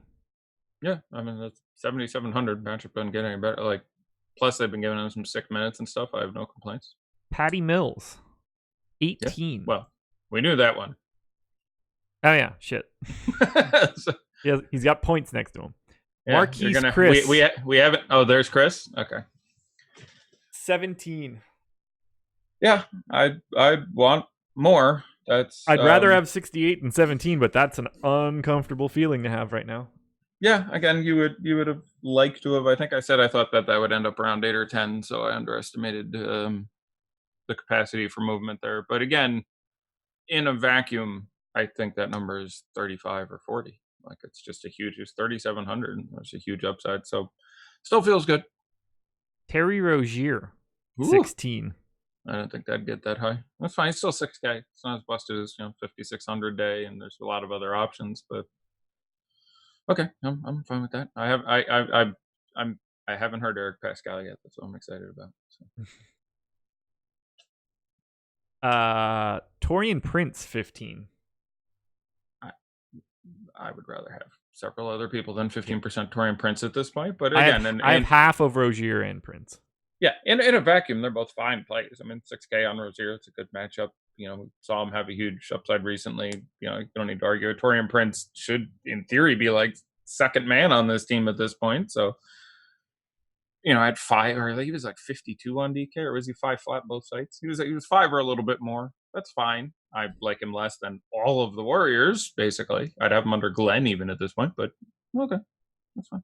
Eric Pascal, 14. Okay, I'm excited. With Draymond in, that number is too small. So with Draymond out, it's a good plan. I'm excited to be a part of it. I do not have him on DraftKings. You have 0. 0. Right. Not happy about it. You and I clearly have just which is twice in 2 days. We were pretty different on John Morant yesterday, where I think we actually basically split the middle. That is not really an indictment on my liking of him. I mean, he is 5,900, so there's a price tag to him, so I understand why I don't have him. I liked him a lot more before all of this craziness happened. Sure. I would have been more likely to have more of him than 14% before the Draymond news. Like I'd have him projected for about 40 now. It'd be really hard for me to get away. I think he takes somewhere between 18 and 20 shots. It's hard to get away from. But Glenn Robinson, 14. Okay. Trae Young, 12. Yeah, feels good. That's gonna be problematic. That can bust some stuff up. Yeah. I have 12 as well, so whatever. Amari Spellman, 12. I've quite a bit more than that.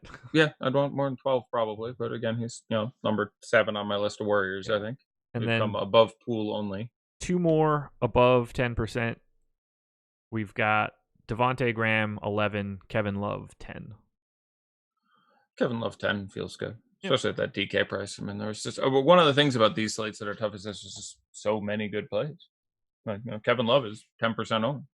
That's really good at 7,400. No Tristan. The rebounding upside really kicks in there. Like, there's all kinds of ways that works. I'm trying to think if there's anyone else. Pascal Siakam, 5. Yeah, I do really worry about this matchup. Like, it's not to say he was very, very good. Although as an Anunoby, these two teams played on opening day or within the first few days of the season. So, we actually saw a fair bit of this, and I think we got big games out of Isaac and Anunoby, if I recall. But it's still 5%. Pascal Siakam just inherently feels wrong. You're looking at 40 minutes and 30% usage, and stuff's going to happen. So. And that's it for anything of relevance, I think. I don't see any other that like stand out as. All right, so not so great as we hoped, but still pretty. I'm still excited about the Golden State Knicks. I still think it is overall, certainly if you play the slate out any significant number of times. I got one for you. Willie Cauley-Stein 3. Yeah. Okay. Well, So yes, he was the forgotten man. Willie Cauley-Stein at 3 is the best play on the slate so far, probably. Yeah. Draymond Green 2. That might not be the best one. Congratulations, you played yourself. Congratulations, you have played yourself. So setting aside the fact that that's just some more extra money. So yeah, I'd want to if I bankroll $10,000 and on a random day I want $500 exposed with all this going on, I'd want more than $500 exposed. Exactly what that number is kind of irrelevant. But I do think conceptually, I hear a lot of make sure you don't vary the amount you're investing, and I find that to be strictly incorrect. Like not even just like I kind of disagree. Like I think it's one of those things like, well, I'm trying to match the field where you kind of ensure long term you're going to lose. Like 2 ways you can do that is not vary the amount you expose yourself to and not differentiate from the field. I think you're signing up for losses. So anyway, on that note, we are out of here. Thanks you to the 1,000 people that are still sticking around. We greatly appreciate it. If you're still here and you're one of the 1,000, hit that like button on your way out if you haven't done it yet. Shouts to Fantasy Draft for being our presenting sponsor. And that's it. Eddie, you're on tomorrow with Chris Baggs, correct? I am. That's true. This is the meat in my crisp bread sandwich. You guys have some fun with that. 2-gamer. Ooh. Wow. I'm sure we can find something to talk about or bring out our gerbils or something. Pets. There you go. Wonder where they are. Yeah. And on that note, we're out of here. Thanks, guys, for joining us. Best of luck tonight. The gerbil reference.